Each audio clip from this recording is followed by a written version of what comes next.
नमस्कार दोस्तों। बहन का त्याग। दो बहनों की कहानी। बहन का त्याग। जी हाँ दोस्तों, आइए संपूर्ण कहानी जानते हैं। दोनों ने पैदा होते ही माँ को खो दिया और अब अलग अलग पालन पोषण भी होने लगा, एक दादी के पास तो दूसरी नानी के पास। जैसे जैसे दोनों बड़ी होने लगी, एक ही शक्ल, एक ही रंग, एक ही आदत, कुछ भी तो अलग नहीं था। अगर एक ही को यहाँ बुखार होता तो दूसरी को भी बुखार आ जाता।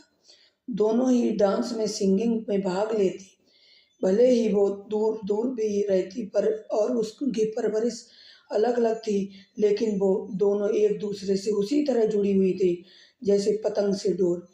एक का नाम सगुन और दूसरी का नाम दिविशा। दोनों किसी से कम नहीं थी। आज भी दोनों एक साथ होती थे हैं तो देखकर लगता कि भले ही ये अलग अलग हैं, लेकिन मन से दोनों जुड़वा बहनें एक दूसरे से कभी अलग ना नहीं हुई हैं। दोनों के बीच स्नेह की रस्सी उन दोनों को बांध के रखती है। दोनों ने अपने जन्म के दिन अपनी माँ को खो दिया, पर ऐसा लगता है कि एक दूसरे के अंदर ही इनकी माँ जीवित है, क्योंकि इन दोनों की शक्ल हूबहू अपनी माँ से मिलती है। दोनों को ही ये बात नहीं पता थी कि उनकी उनकी माँ अब इस दुनिया में नहीं है। एक अपनी दादी को अपनी माँ समझती है, दूसरी अपनी नानी को। ईश्वर इन दोनों को हमेशा ऐसे ही स्नेह के बंधन में बांध के रखे। जो भी इन्हें देखता उनके दिल से यही दुआ निकलती। एक दिन सगुन छत पर एक कोने में बैठी चुपचाप ऊपर की ओर देख रही थी और उस बात को सोच रही थी कि इसका मतलब क्या है जो पड़ोस की आंटी जी ने कहा है। आंटी ऐसा क्यों कह रही थी कि तुम्हारी मम्मी ऊपर चली गई, अब कभी नहीं आएगी। मेरी मम्मी तो नीचे बैठी खाना बना रही है। सगुन खुद से ही बातें कर रही थी। 7 साल की बच्ची जो अभी इतनी समझ नहीं थी कि वो इन बातों की गहराई को समझ सके। उसकी बुआ उसको हर जगह ढूंढती हुई, आवाज लगाते हुए छत पर आ गई। ये लो, हम कब से तुमको घर में ढूंढ रहे हैं और ये यहाँ छुपी बैठी है। मम्मी कब से तुझे बुला रही हैं, अब तुझे सुनाई दे रहा है। बहरी रही हो गई है क्या बुआ? क्यों डांटती हो? मेरे बोली बुआ बुआ, एक बात बताओ, मम्मी कहाँ है? सगुन बुआ से इस बार पूछने लगी। अरे बाबा, नीचे खाना बना रही है। और कहाँ है? चल नीचे आ जा, तेरी पक्का पिटाई होगी। सुबह से घूम रही है, अभी नहाई भी नहीं है। मुझे पता है था कि मम्मी नीचे खाना बना रही है। अंशु भैया की मम्मी कितना झूठ बोलती है। हमारी मैम कहती है कि झूठ नहीं बोलना चाहिए, पाप लगता है। अब उनको पाप लगेगा। वो अपनी ही धुन में बोलने जा रही थी। अच्छा तो ये बात है, परेशान कर रही है तुझे क्या? क्या क्या बात बोल रही थी अंशु की मम्मी। उसकी बुआ मुस्कुराते हुए बोली, बुआ वो मुझसे बोल रही थी कि तेरी मम्मी ऊपर चली गई है, अब कभी नहीं आएगी। इसलिए मैं उनके घर से सीधे छत पर आ गई मम्मी को ढूंढते हुए। कब से उनको ढूंढ रही हूँ, फिर भी नीचे देखा तो मम्मी खाना बना रही है। बुआ वो कितनी झूठी है ना, इतनी बड़ी है तब भी झूठ बोल रही है। इनकी मैम ने इनको कुछ नहीं सिखाया क्या कि झूठ नहीं बोलना चाहिए। उसकी बुआ ये बात सुनकर सन्न रह गई और उसको खुद से लिपटा कर रोने लगी और उसे लेकर नीचे गई। अपनी मम्मी के पास पहुंची। मम्मी है सगुन देखो क्या कह रही है, कब से तुमको ढूंढ रही है, और उनसे पूरी बात बता दी। उनकी मम्मी सोच में पड़ गई, उनकी आंखें भर आईं। फिर सगुन को अपनी गोद में बैठा लिया। सगुन, तुझसे अंशु की मम्मी ने सही तो कहा था। मैं अभी ऊपर ही तो गई थी तुझे बुलाने, पर तू तो अंशु के घर बैठी थी, इसलिए मैं चली आई। मेरी रानी बिटिया को नहाना है क्या? जल्दी जल्दी से नहा ले, फिर गरम गरम दाल चावल खिलाऊंगी तुझे अपने हाथों से, उसकी दादी ने उसे फुसलाते हुए कहा। सगुन खुश हो गई और एक प्यारी सी किस अपनी दादी को देकर नहाने चली गई। सगुन की बुआ और उसकी दादी उसकी बातें याद करके रोने लगे। उधर दिविशा अपनी नानी के पास ग्रामीण ग्रामीण परिवेश में बड़ी हो रही थी। दिन भर अपनी नानी और मामा के साथ खेतों में घूमना फिरना, मोहल्ले भर के बीच बच्चों के साथ मस्ती से खेलती और शरारतें करना। शगुन शहरी परिवेश में थी और दिविशा ग्रामीण परिवेश में, पर दोनों के व्यवहार में कोई अंतर नहीं था। दोनों दादी अम्मा की तरह पूरे मोहल्ले में बात करती थी। जिस बात की जिद कर लेती उसे पूरा करवा कर ही दम लेती थी। धीरे धीरे समय बीतता गया और दोनों बहनों ने बचपन से जवानी में कदम रखा। आज शगुन और दिविशा को लड़के वाले देखने आने वाले थे। दिविशा की नानी नाना, शगुन और उसके पूरे परिवार से घर खचाखच भरा हुआ था। दोनों बहनों की शक्ल एक सी ही थी। आज दोनों ने एक जैसे कपड़े भी पहन रखे थे। दोनों बिल्कुल एक जैसी लग रही थी। लड़की और लड़के दोनों परिवार आमने सामने बैठे हुए थे। तभी नाश्ता लेकर दोनों बहनें एक साथ आईं। दोनों ने आज ही तय किया था कि आज इन दोनों के उन्हें परेशान करना है, क्योंकि अभी भी वे दोनों शादी नहीं करना चाहती थी। वो लोग पढ़ना चाहती थी। पर वहां आकर शगुन को झटका लगा। जो लड़का दिविशा को देखने आया था वो शगुन का फेसबुक आर्यन फ्रेंड था। वो उससे काफी समय से बात कर रही थी और मन ही मन उसे पसंद भी करने लगी थी। लेकिन वो लड़का इस बात से अनजान था। दोनों बहुत अच्छे दोस्त थे। एक दूसरे से सब कुछ शेयर करते थे। एक दूसरे से प्रॉब्लम्स भी सॉल्व करवाते थे। वो लड़का आर्यन बहुत ही शरीफ और अच्छे नेचर का था। उसके परिवार वाले भले ही बहुत अच्छे थे। वो शगुन को अपने और अपने पर घर वालों के विषय में सब कुछ बताया करता था। आर्यन कभी कभी किसी शादी के फंक्शन में या त्योहार में मस्ती करते हुए यह काफ़ी ट्रॉफी जीतने पर अपनी और अपने परिवार की फ़ोटोज़ भी डालता था। शगुन अपनी फ़ोटो कभी फेसबुक पर शेयर करती थी, क्योंकि उसके घर वालों की इजाज़त नहीं थी कि इसलिए वो शगुन को नहीं पहचान पाया, जबकि शगुन उसे देखते ही पहचान गई। पर वो किसी से कुछ भी नहीं कह सकती थी, क्योंकि उसके घर वाले फेसबुक पे कोई भी दोस्ती के सख्त खिलाफ थे। अगर वो जान जाते तो शगुन को बहुत कुछ सुनना पड़ता, इसलिए वह चुप रही। दोनों पक्ष के परिवार आपस में बातें कर रहे थे। भाई साहब, हमें तो लड़की पसंद है। वैसे तो दोनों बहनें बिल्कुल एक जैसी है, पहचानना मुश्किल हो जाता है कि दिविशा कौन है और शगुन कौन है। आर्यन के पापा बोले, देखिएगा देखिएगा पापा, शादी में कहीं दिविशा की जगह हम शगुन को भैया के साथ ब्याह करना ले जाए। आर्यन का छोटा भाई आदित्य हंस कर बोला। सब लोग ठहाका मारकर हंस पड़े, पर शगुन के मन में एक कसक सी उठी और आंखें नम हो गई। चलिए, सब बातें तो होती रहेंगी, अब जरा लड़का लड़की भी एक दूसरे से बातें कर लें, एक दूसरे को पसंद कर लें। आर्यन के चाचा ने कहा, हाँ हाँ, क्यों नहीं, जाओ शगुन, दिविशा और आर्यन को ले जाओ छत पर। शगुन के नाना जी ने कहा, हाँ नाना जी, बिल्कुल चलो दिविशा, चलिए आर्यन जी। शगुन अपने आप को संभालते हुए चेहरे पर मुस्कुराहट सजाकर बोली। दिविशा और आर्यन शगुन के साथ छत पर बात करने चले जाते हैं।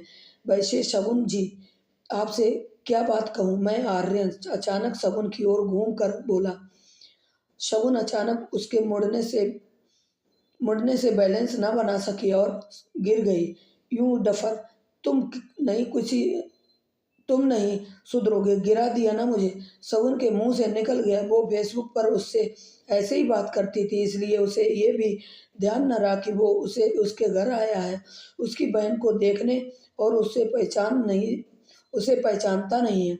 आर्यन उसकी बात सुनकर एकदम सन्नाटे में आ जाता है। ऐसा तो उसकी फेसबुक फ्रेंड खुशी कहती है। शगुन का फेसबुक में खुशी नाम होता था, पर खुशी यहाँ कैसे आ सकती है? शायद मुझे धोखा हो रहा है। आर्यन भी खुशी यानी शगुन को पसंद करता है, पर वो किसी से कुछ नहीं कह सकता, क्योंकि खुशी ने कभी उससे कोई फीलिंग शेयर नहीं की थी। इसलिए वो किससे कबूल होते, पर इसका बड़ा फैसला ले लेता। Oh sorry, I am sorry, really sorry, मेरे मुंह से ना जाने कैसे निकल गया। शगुन अटक अटक कर बोली। आप फेसबुक चलाती हो? आर्यन ने कुछ सोच के उससे पूछा। नहीं, मैं फेसबुक नहीं चलाती। शगुन को ना चाहते हुए भी झूठ बोलना पड़ा। इट्स ओके, आप इतना परेशान क्यों हो रही हैं? आर्यन ने कहा। ओके, आप लोग बातें कीजिए, मुझे कबाब में हड्डी नहीं बनना है। शगुन और अधिक सवाल जवाब से बचने के लिए उन दोनों को छोड़कर वहाँ से वापस चली जाती है। दीक्षा जी, आप मेरे घर के साथ-साथ मुझे भी पसंद हैं, पर इस रिश्ते को आगे बढ़ाने से पहले मुझे आपसे कुछ ज़रूरी बातें करनी हैं। इसके बाद आप जो भी फैसला करेंगी, वो मंज़ूर होगा। आर्यन ने धीरे-धीरे अपनी बात कहना शुरू की। दीक्षा जी, मुझे आपसे यह कहना है कि मेरी एक फ़ेसबुक फ्रेंड है, खुशी, वो मेरी बेस्ट फ्रेंड है और वो मुझे पसंद भी करती है, लेकिन उसकी तरफ से कोई भी रिस्पॉन्स नहीं। मैं उसे पसंद करता हूँ, लेकिन उसकी तरफ से मुझे कोई रिस्पॉन्स नहीं मिला है। ना उससे कभी ऐसी कोई बात हुई है, जिससे मैं जान पाता कि उसके मन में क्या है। आज तक मैंने उसे कभी देखा भी नहीं है। वो कैसी दिखती है, कैसी उसकी आवाज़ है, मुझे कोई आइडिया नहीं है। मैं उससे पसंद करता था, लेकिन आपको विश्वास दिलाता हूँ कि आपके साथ मैं कभी कोई धोखा नहीं करूँगा। आज से मैं खुशी से बात सिर्फ़ एक दोस्त की हैसियत से करूँगा, वो भी अगर आपकी मर्ज़ी है तो। तो इसलिए अगर रिश्ता तय होने से पहले सब कुछ आपको बता दिया, ताकि आपको विश्वास मुझ पर भी कभी न खत्म हो, क्योंकि विश्वास ही दो रिश्तों के बीच की मजबूत कड़ी है। अब मुझे आपके फैसले का इंतज़ार है। आप सोच समझ कर फैसला करना, मुझे आपका हर फैसला मंजूर है। आर्यन ने अपनी पूरी बात दिव्या को बता दी। दिव्या चुपचाप सिर झुकाए आर्यन की बात सुन रही थी, और सुन तो कोई और भी रहा था दोनों की बात। आप चुप क्यों हैं दीक्षा जी? देखिए, आपका जो भी फैसला होगा मुझे मंजूर होगा। मैंने पहले ही कहा है आपसे, आप बेझिझक मुझे बता सकती हैं।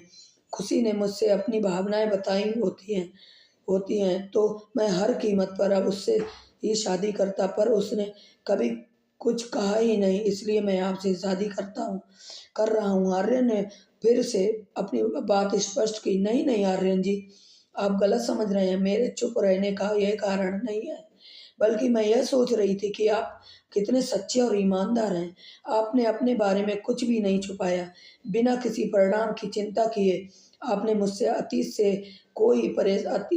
अतीत से कोई परेशानी नहीं है, और अब अगर आप खुशी से बात करना चाहते हैं, तो मुझे मंज़ूर है, क्योंकि मुझे अब आप पर पूरा भरोसा है।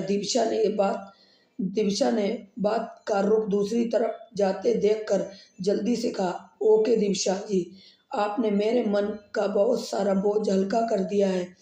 आपने मुझे पर भरोसा किया है, तो मैं आपका भरोसा टूटने नहीं दूँगा, आई प्रॉमिस। आर्यन मुस्कुराते हुए बोला, चलिए अब नीचे चलते हैं। हम लोगों को काफ़ी देर हो गई है। पहली मुलाकात में ही इतनी तक बातें करना अच्छी नहीं लगती। लोग कहेंगे कि पहली बार मिलने पर ही लोग इतनी देर तक क्या बातें कर रहे हैं, तो आगे क्या वो करेंगे।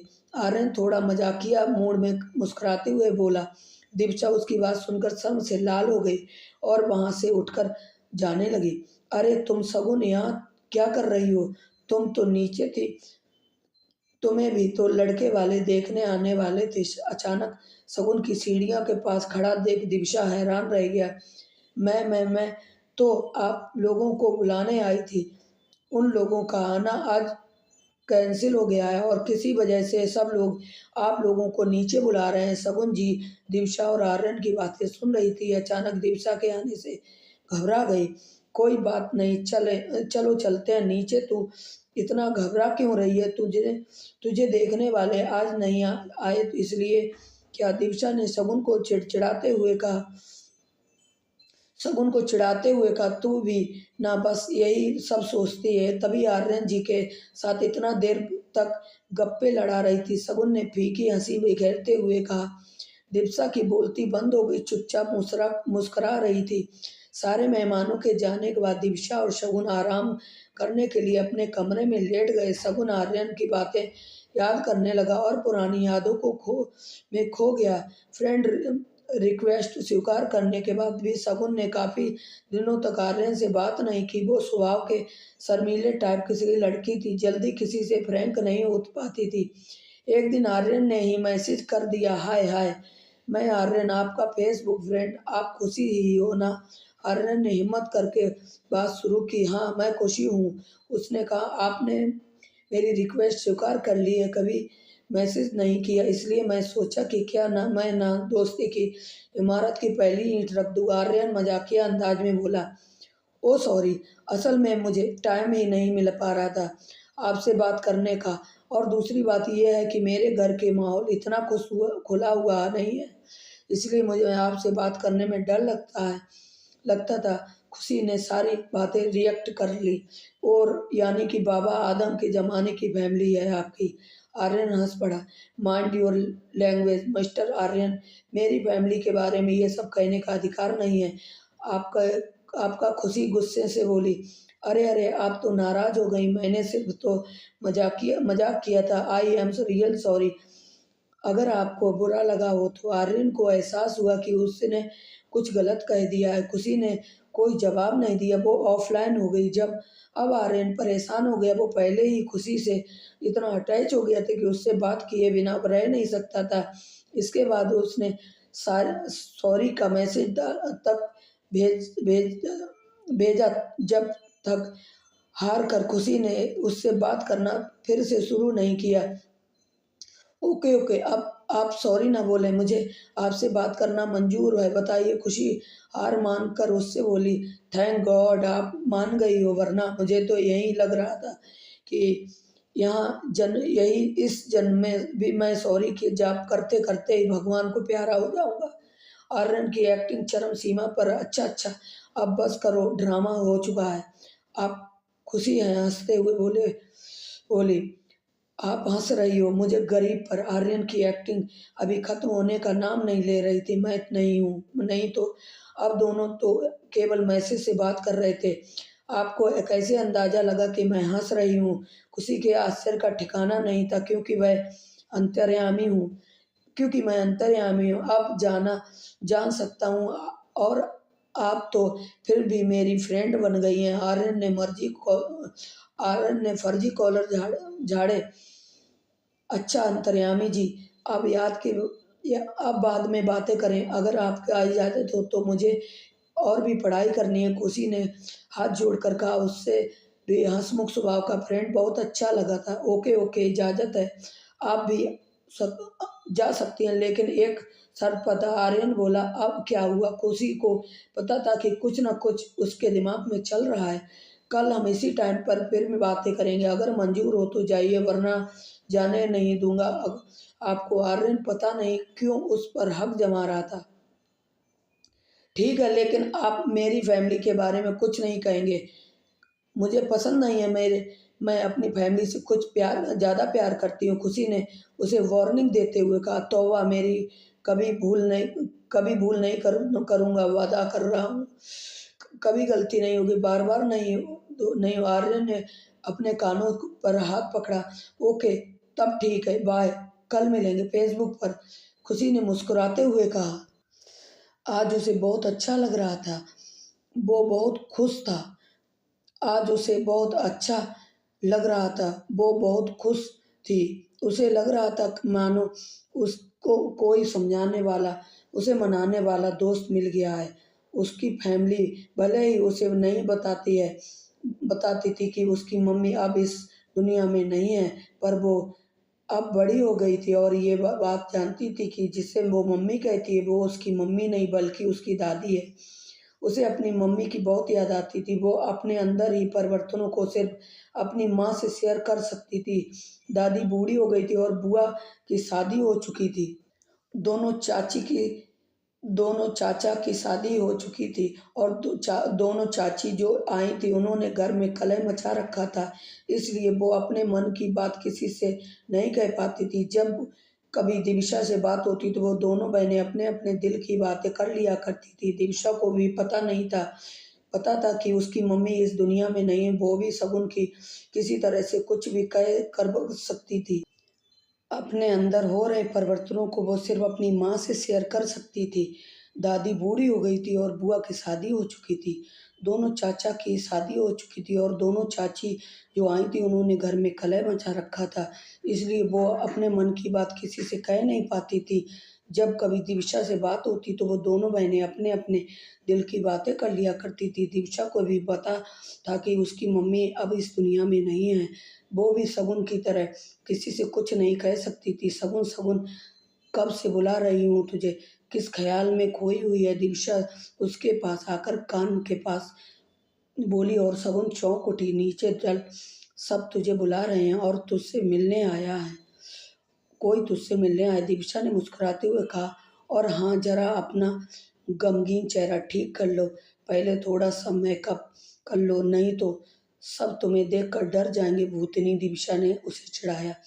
क्या अब तूने तूने रुक, अभी बताती हूँ तुझे। शगुन उसके पीछे दौड़ी। शगुन दिविशा के साथ नीचे जाती है तो देखती है कि उसकी दादी एक लड़के के साथ आई हुई है। उसके लड़के को देखकर ही वह चौंक जाती है और वो लड़का भी देखकर अचानक खड़ा हो जाता है। तुम, शगुन उसे काट खाने को दौड़ी। तुम यहाँ, मैं खुद ही हैरान हूँ तुम्हें देखकर, वो लड़का चिल्लाकर बोला। अरे अरे, ये क्या, क्या तुम लोग एक दूसरे को पहले से जानते हो? उसकी नानी और दादी बोल उठी। हाँ नानी, ये मेरे कॉलेज में पढ़ता है। राहुल नाम का उसका नंबर एक नंबर का बदतमीज और घमंडी लड़का है। अपने आगे किसी को बस कुछ समझता नहीं है, हमेशा मुझसे लड़ता ही रहता है, मेरे पीछे हाथ धोकर पड़ा रहता है। शगुन के मुंह से राहुल के लिए फूल ही फूल झड़ रहे थे। हाँ, जैसे तुम खुद तो कुछ करती नहीं हो। मेरे एक मेरे हर एक काम में टांग अड़ाना अपना फर्ज समझती हो तुम। एक नंबर की नकचढ़ी लड़की हो तुम। मेरे सामने पढ़ाई में तो टिक नहीं पाती हो, तो उल्टे सीधे काम करके मुझे परेशान करती हो। राहुल भी कहाँ पीछे रहने वाला था, उसने भी शगुन की आंटी शगुन की अच्छी तरह तारीफ कर दी। अरे हाँ बेटा, शांत हो जाओ, ये सब तो चलता ही रहता है। तुम आज शगुन को देखने आए हो, याद है ना तुम्हें? राहुल की मम्मी उसे किसी प्रकार शांत करने का प्रयास कर रही थी। वो नहीं चाहती थी कि राहुल यहाँ पर कोई तमाशा खड़ा करे। वो स्वभाव से थोड़ा सा गुस्सैल था, अपनी बात पर अड़ा रहता था। मम्मी, आप इस लड़की को देखने के लिए मुझे लेकर आई हैं। काश आप मुझे घर पर ही सारी बात बता देती तो मुझे इस लड़की को देखने यहाँ आकर अपना टाइम खराब नहीं करना पड़ता। राहुल का गुस्सा कम ही नहीं हो रहा था। हाँ हाँ, जैसे मैं तो तुझसे शादी करने को मरी जा रही हूँ। तुम में शादी नहीं हुई तो मैं कुंवारी मर जाऊंगी। तुम ही से संसार में इकलौते कुंवारे ही हो ना। शगुन की उससे वो दो दो हाथ वो करने के लिए कमर कसकर खड़ी हो गई। हे भगवान, ये क्या हो रहा है? ये सब घर आए मेहमान के साथ ऐसा बर्ताव किया जाता है? यही संस्कार दिए हैं हम सब ने तुम्हें? शर्म आनी चाहिए तुम्हें। शगुन की दादी और शगुन की नानी ने डांटा। सॉरी दादी, सॉरी नानी, पर मैं राहुल से शादी करना नहीं करूंगी। शगुन ने सिर झुका कर कहा। मम्मी, मैं भी इससे शादी नहीं करूंगा। राहुल ने भी साफ मना कर दिया। ठीक है बेटा, तुम्हारी मर्जी। राहुल की मम्मी हार मान गई। माफ करिएगा, जब बच्चे एक दूसरे को पसंद नहीं करते हैं तो इन दोनों की शादी करना का मतलब नहीं है। रिश्ते की बात तो यहीं ख़त्म कर देते हैं। अगर इन दोनों की शादी हो गई तो ये दोनों मेरे घर में पानीपत का मैदान बना देंगे। ठीक है बहन जी, जैसी मर्जी, हम लोग कर भी क्या सकते हैं। शगुन की दादी और नानी ने भी हाथ जोड़कर माफी कर मांग ली। दोनों मेहमान विदा हो गए। शगुन अपने कमरे में आ गई और फूट फूट कर रो पड़ी। क्या बात है शगुन, क्यों रो रही हो? अब तूने ही तो मना किया था इस रिश्ते से और तू ही रो रही है, क्या बात है? मुझे पता, शगुन आर्यन को याद करके रो देती है। ऐसा एहसास होता है कि वो मानव से प्यार करने लगी है। पर अब क्या हो सकता है? उसने तो कभी आर्यन को बताया भी नहीं है कि आर्यन अब किसी को और का होने वाला है। वो ये कहीं और किसी का, वो उसे भूल जाना चाहती थी क्योंकि वो अब उसकी बहन का होने वाला पति था। पर आज सुबह जो पता नहीं क्यों आर्यन को बहुत बहुत याद आ रही थी। उसका मन कर रहा था कि वो उसे देखे, उससे बात करे। वो उसे याद करते हुए थक रही थी तो दिल को हाथों से मजबूर भय तो दिल के हाथों मजबूर होकर उसने फेसबुक खोला तो उसने आर्यन का मैसेज पढ़ा। उसका दिल खुश हो गया और ना चाहते हुए भी उसने मैसेज का रिप्लाई कर दिया। हाय, शगुन ने टाइप किया। आर्यन तो जैसे उसके मैसेज का इंतजार कर रहा था, उसने तुरंत ऑनलाइन आकर मैसेज किया। कहाँ खो गई थी तुम? इतने दिन बाद रिप्लाई दिया है तुमने। क्यों, मुझसे कोई गलती हो गई क्या? आर्यन ने शिकायतें जारी कर दी। नहीं, ऐसा कोई नहीं था, ऐसा कुछ नहीं। एग्ज़ाम आ रहे हैं इसलिए थोड़ा-सा पढ़ाई में बिज़ी थी। शगुन ने कहा, ओके, मुझे पता है कि तुम कितनी किताबी कीड़ा हो, पर तुम पर कभी-कभी इस गरीब बंदे से भी 2 मिनट बात कर लिया करो। मुझे तुमसे कुछ शेयर करना है। आर्यन ने अपनी बात एक साँस में जल्दी-जल्दी कह दी। उसे पता था कि वो कमज़ोर पड़ रहा है तो कहीं अपने दिल की बात उससे ना कह दे, इसलिए उसने खुद को मजबूत किया। क्या शेयर करना था? होगी होगी तुम्हारी कोई राम कहानी सुनाओ अपनी। बकवास, शगुन बोली। खुशी, मेरी शादी तय हो गई। आर्यन ने अपनी बात पूरी कर दी। मुझे पता है, ये बात मैं जानती हूँ। शगुन के मुंह से अचानक निकल गई, क्या? कहना क्या कहा तुमने? तुम्हें पता है? मगर कैसे? आर्यन शॉक्ड हो गया। शगुन बुरी तरह फंस गए। उसके मुंह से यह बात निकल गई तो पर अब इस बात को कैसे संभाले? बताओ खुशी, बताओ, तुम चुप क्यों हो? आर्यन लगातार मैसेज कर रहा था पर खुशी उसके किसी भी मैसेज का जवाब नहीं दे रही थी। खुशी को समझ नहीं आ रहा था कि वो क्या कहे। मजबूर होकर आर्यन ने खुशी को कॉल कर खुशी और शगुन से कॉल रिसीव नहीं की। वो लगातार कॉल करता रहा। खुशी की कॉल रिसीव करना ही पड़ा। उसे डर था कि वो कहीं चाचू ना आ जाएं क्योंकि उनके आने का टाइम हो चुका था। शगुन, हेलो। आर्यन, हेलो पूरी। शगुन, हेलो परी। शगुन, हाँ बोली, क्या बात है? क्यों फ़ोन के ऊपर फ़ोन कर रहे हो? आज तक तो कभी नहीं फ़ोन किया तुमने। आर्यन, खुशी, मैं सिर्फ इतना जानना चाहता था कि तुम्हें मेरी शादी के बारे में कैसे पता चला? अब कैसे पता चला? मैं कब से सोच कर परेशान हूँ, बताओ खुशी। शगुन, अरे इस इतनी सी बात है, मैंने यूं ही तुम्हें परेशान करने के लिए कह दिया था, वरना मुझे कैसे पता चलेगा कि तुम्हारी शादी हो रही है? आर्यन, तुम सच कह रही हो ना? खुशी, मुझे कुछ और लग रहा है, और ऐसा लग रहा है कि और हम और तुम मिल चुके हैं एक दूसरे से। तुम मेरे करीब बहुत हो। बहुत खास रिश्ता है मेरा तुमसे। शगुन आँख शगुन बहुत इमोशनल हो जाती है। सच ही है कि कह रहा था। आर्यन, मिल ही चुके हैं हम लोग, और वो भी कभी ना मिलने के लिए। बहुत खास रिश्ता था, खास रिश्ता भी है। हम दोनों के बीच ये बहुत मजबूत हम दोनों के बीच जो बहुत दूर का रिश्ता था, बस वो इतना करीब था कि चाह कर भी उसे दूर नहीं किया जा सकता, दूर नहीं कर सकती, और करीब होकर भी इतना दूर हो गया कि उसके पास आने की सोच भी नहीं सकती। ये कैसे धर्म संकट में पड़ गई हूँ। आर्यन, खुशी, तुम चुप क्यों हो गई हो? तुम तो बोलो, मुझे क्या तो बोलो मुझे क्यों लगता है मेरी शादी हो रही है, लेकिन मेरे अंदर कुछ खोने का डर क्यों है? तुम मेरी बेस्ट फ्रेंड हो। मैं तुमसे सब कुछ शेयर करना चाहता हूँ, लेकिन मुझे लगता है कि जैसे इस शादी के बाद मैं सब कुछ खो देने वाला हूँ। जो होने वाला है उसका एहसास आर्यन को पहले से हो ही रहा था। ऐसा क्यों है?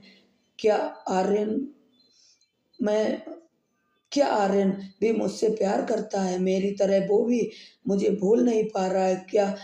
उसके मन में मेरे लिए फीलिंग्स हैं? आर्यन, खुशी, क्या हुआ? मुझे तुम मेरी किसी बात का जवाब क्यों नहीं दे रही हो? मैं बहुत परेशान हूँ, प्लीज़ मुझे बताओ, क्या हो रहा है? शगुन अपने आप को संभाल लेती है और आर्यन को समझाने का फैसला करती है, क्योंकि कुछ भी हो, आर्यन उसकी बहन का होने वाला पति है। शगुन हंसते हुए बोली, जनाब की शादी तय हो गई है, तब भी अपनी शैतानी से बाज नहीं आ रहे हैं। अरे बुद्धू राम, अब तुम ये सोचना बंद करो कि तुम्हें क्या फ़ील हो रहा है और क्या नहीं। अब तो सोचो कि मेरी होने वाली दुल्हन की क्या एहसास होने वाला है चाहिए। अब मैं तुमसे बात करना बंद कर रही हूँ, नहीं तो तुम्हारी होने वाली बीवी तुम्हारे कान पकड़ेगी मुझसे। मिस्टर आर्यन। आर्यन। ओके मोहतरमा, जैसे आपका हुक्म, पर एक वादा करो मुझसे तुम। शगुन। अब कौन सा वादा? आर्यन। खुशी, तुम मुझसे वादा करो कि शादी के बाद हम दोनों दोस्त रहेंगे, अपनी दोस्ती कभी नहीं तोड़ेंगे। चाहे तुम भी, चाहे कुछ भी हो, हम लोग हर बात एक दूसरे से शेयर करेंगे, कभी एक दूसरे को नहीं भूलेंगे। शगुन। अरे अरे, एक साथ इतनी सारी फरमाइश, जरा सांस तो ले लो। ठीक है, जैसा तुम कहोगे वैसा ही होगा। तुम्हारे जैसे बुद्धू राम को कौन भूल सकता है? मेरी सामत आई है क्या जो मैं तुम्हें भूल जाऊं?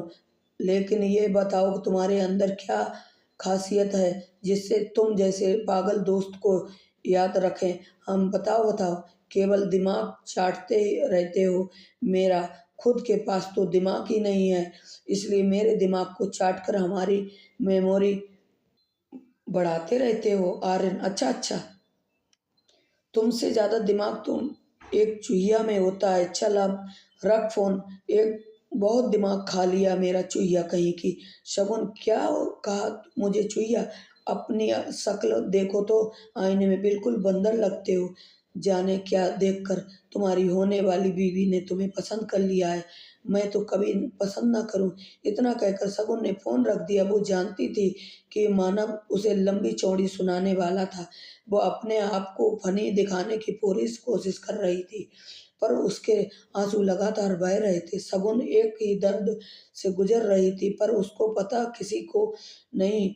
आर्यन को एहसास होता है इस बात का। वो खुशी को खुद से दूर करने को चाहता और साथ ही साथ दिविशा को भी धोखा नहीं देना चाहता, क्योंकि आर्यन ने अपनी खुशी से उसे अपनाया था। शगुन छुट्टियों में दिविशा के पास जाती है। दिवसा को देखकर शगुन खुद को अपराधी महसूस करती है।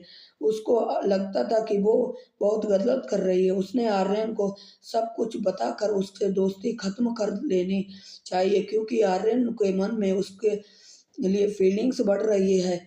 कहीं ऐसा ना हो कि वो दिवसा से दूर हो जाए और उसकी बहन का दिल टूट जाए। शगुन आर्यन से बात करने का फैसला करने करती है। वो आर्यन को मैसेज करती है। शगुन। हाय आर्यन। तभी दिवसा कमरे में आ जाती है और उससे कहने लगती कि मामा जी आए हैं और तुम्हें बुला रहे हैं, जल्दी जाओ। शगुन हड़बड़ी में अपना फोन वैसा ही खुला छोड़कर चली जाती है। दिवसा उसके फोन में मैसेज पढ़ लेती है जो उसके आर्यन को भेजा जाता है। दिवसा सोच में पड़ जाती है कि यह दूसरा आर्यन कौन है जिससे शगुन बात कर रही है। वो दूसरे मैसेज पढ़ने लगती है। सारी बातें आईने के साथ तरह साफ हो जाती हैं। वो ये सब देख लेती है कि आर्यन ने शगुन से काफी देर तक बात की भी है। दिवसा की आंखों में आंसू बहने लगते हैं। वो काफी देर तक यूं ही शांत बैठी रहती है। उसका दिमाग काम नहीं करता है। वो क्या करे और क्या ना करे, कुछ समझ नहीं आता है उसे। तभी शगुन कमरे में आ जाती है। उसने दिवसा की ओर देखा और उससे कहना कुछ जानना चाहा कि तुमने कहीं सब कुछ पढ़ तो नहीं लिया है। लेकिन दिविशा तब तक खुद को संभाल चुकी होती है और शगुन से नॉर्मली बात करती है। वो उसे पता नहीं लगने देती कि उसने सब कुछ जान चुकी है। वो समझ जाती है कि आर्यन को शगुन पहले से ही जानता है और दोनों ही दोस्त हैं। उन लोगों के मैसेज पढ़कर दिविशा ये समझ जाती है कि आर्यन के मन में शगुन के लिए फीलिंग्स भी है। दिविशा सोच में पड़ जाती है, तो क्या शगुन एक वह लड़की है जिसके बारे में आर्यन उसे बता रहा था? आर्यन के मन में उसके लिए और प्यार था, ये तो वह जानती थी, लेकिन शगुन के मन में भी इसके लिए प्यार है कि नहीं, उसको पता करना था। इस बात का उसे पता करना था। जैसे पता ही चलेगा उसे। दिवसा इसी उधेड़-धुन में लगी हुई थी। उसके दिमाग में एक आइडिया आया। दूसरे दिन दिवसा ने शगुन को यूनानी के साथ खेत पर भेज दिया और खुद घर में बहाना बनाकर रुक गई। जब सब लोग चले गए तो सब उसने शगुन का बैग खोला। शगुन एक डायरी में लिखा करती थी। ये बात दिविशा को पता थी और वो डायरी वो हमेशा अपने पास रखती थी। ये वो जानती थी, इत्तेफाक से वो डायरी उसके बैग में थी, पर क्या डायरी तो लॉक थी। काफ़ी कोशिश के बाद उसकी चाबी थी उसी बैग में मिल गई और दिवसा ने इत्मीनान से इस डायरी को पढ़ना शुरू कर दिया। आर्यन मेरा फेसबुक फ्रेंड है। पता नहीं क्यों वो मैं उसके बारे में इतना सोचने लगी हूँ। वो मेरा कोई नहीं, फिर भी मेरा सब कुछ लगने लगा है। मैं चाहती हूँ कि मुझे अपने जज्बातों के बारे में सब कुछ बता दूँ, लेकिन फिर रुक जाती हूँ। वो कहीं मेरे जज्बातों को कभी अपने हंसी के ठाके से उड़ा ना दे। वो मेरी बातों को कभी सीरियस नहीं लेता, इसलिए डर लगता है। नहीं, मैं उससे कभी कुछ नहीं कह बताऊंगी। अब कुछ और उसके अंदर छुपा कर रखूंगी। इसके अलावा हर पेज पर उसकी और आर्यन की दोस्ती के किस्से, उसकी शर्तें थी। दिविशा चौंक कर चौंक गई उसे ये पढ़कर। मैंने आर्यन को अपने घर देखा। वो मेरी आज आज आर्यन आज मैंने आर्यन को अपने घर में देखा। वो मेरी बहन दिविशा को देखने आया था। रिश्ता पक्का हो गया और साथ ही साथ आर्यन के साथ दूसरा रिश्ता भी पक्का हो गया। वो मेरी नहीं, मेरी बहन का पति बनने जा रहा है और मेरे होने वाले जीजा जी। आज के बाद मैं आर्यन से बहुत कम बात करूंगी। उससे दूरियां बनाने की कोशिश करूंगी। ईश्वर मुझे शक्ति देना कि मैं आर्यन को अपने दिल से निकाल सकूं, क्योंकि मैं अपने बहन से बहुत प्यार करती हूँ। बहन के जाने के बाद हम दोनों एक दूसरे की मुस्कान हैं, दूसरे के सब कुछ हैं। आर्यन मेरी बहन की जिंदगी में शामिल हो रहे हैं। मैं उनकी जिंदगी से निकल कर अब उनका नए रिश्ते के रूप में वेलकम करूंगी। शगुन आर्यन की खुशी जो कि आज के बाद नहीं है। दिविशा वे शगुन को इतना ही प्यार करती है जितना कि शगुन शगुन और दिविशा के बीच जो बंधन है, जो रिश्ता है, वो अजीब ही सही कसमस में फंस गया था। दोनों बहनें उलझन में थी। वो क्या करें कि जिससे मेरी बहन की खुशी मिले। दिविशा बहुत ही समझदार लड़की थी। बचपन से ही वो अपनी मनपसंद चीज़ें शगुन को खुशी से खुशी दे देती थी। पर क्या अब उसे अपना होने वाला पति भी शगुन को देना पड़ेगा दिविशा के लिए। यह बहुत मुश्किल था। उसके आर्यन के साथ शादी होने वाली थी। उसके मन में भी आर्यन के लिए कहीं न कहीं भावनाएं जन्म लेने लगी थी, लेकिन वो अपनी अपनी बहन को यूं ही टूटता हुआ नहीं देख सकती थी। वो वो ये भी जानती थी कि शगुन कभी भी अपने मुंह से यह बात कहेगी नहीं, चुपचाप अपने प्यार की कुर्बानी दे देगी। दिविशा को आज अपनी मम्मी की बहुत याद आ रही थी। काश वो होती तो हमें कुछ रास्ता दिखाती। दिविशा ये बात सोच रही थी कि तभी शगुन और नानी खेत से वापस आ गए। कुछ देर के बाद दिविशा यह भूल गई और घर के कामों में व्यस्त हो गई। नानी पड़ोस में चली गई। दिविशा, शगुन में मैं तुमसे कुछ पूछूं, सच सच बताओगी? शगुन हड़बड़ाते हुए बोली। क्या बात है दिविशा, आज तुम मुझसे क्या जानना चाहती हो? दिविशा, शगुन क्या तुम किसी को प्यार करती हो? देखो सच सच बताना, मम्मी के ना रहने पर हम लोग एक दूसरे के लिए सब कुछ हैं। मुझसे नहीं बताओगी तो किससे बताओगी? शगुन की बातें सुनकर सुन शगुन उसकी बातें सुनकर सुनकर सत्ते में आ जाती है। उसे शक हुआ कि कहीं दिव्यशा वो सब कुछ जान तो नहीं गई है। अचानक उसके तेज तेज खांसी आने लगी। दिविशा घबरा जाती है। वो अपनी बात को वहीं छोड़कर शगुन को संभालने लगती है। काफी देर बाद शगुन के हालत में सुधार आता है। तब तक नानी भी आ जाती है। दोनों बहनें मिलकर खाना कर बना तैयार करने लगती हैं।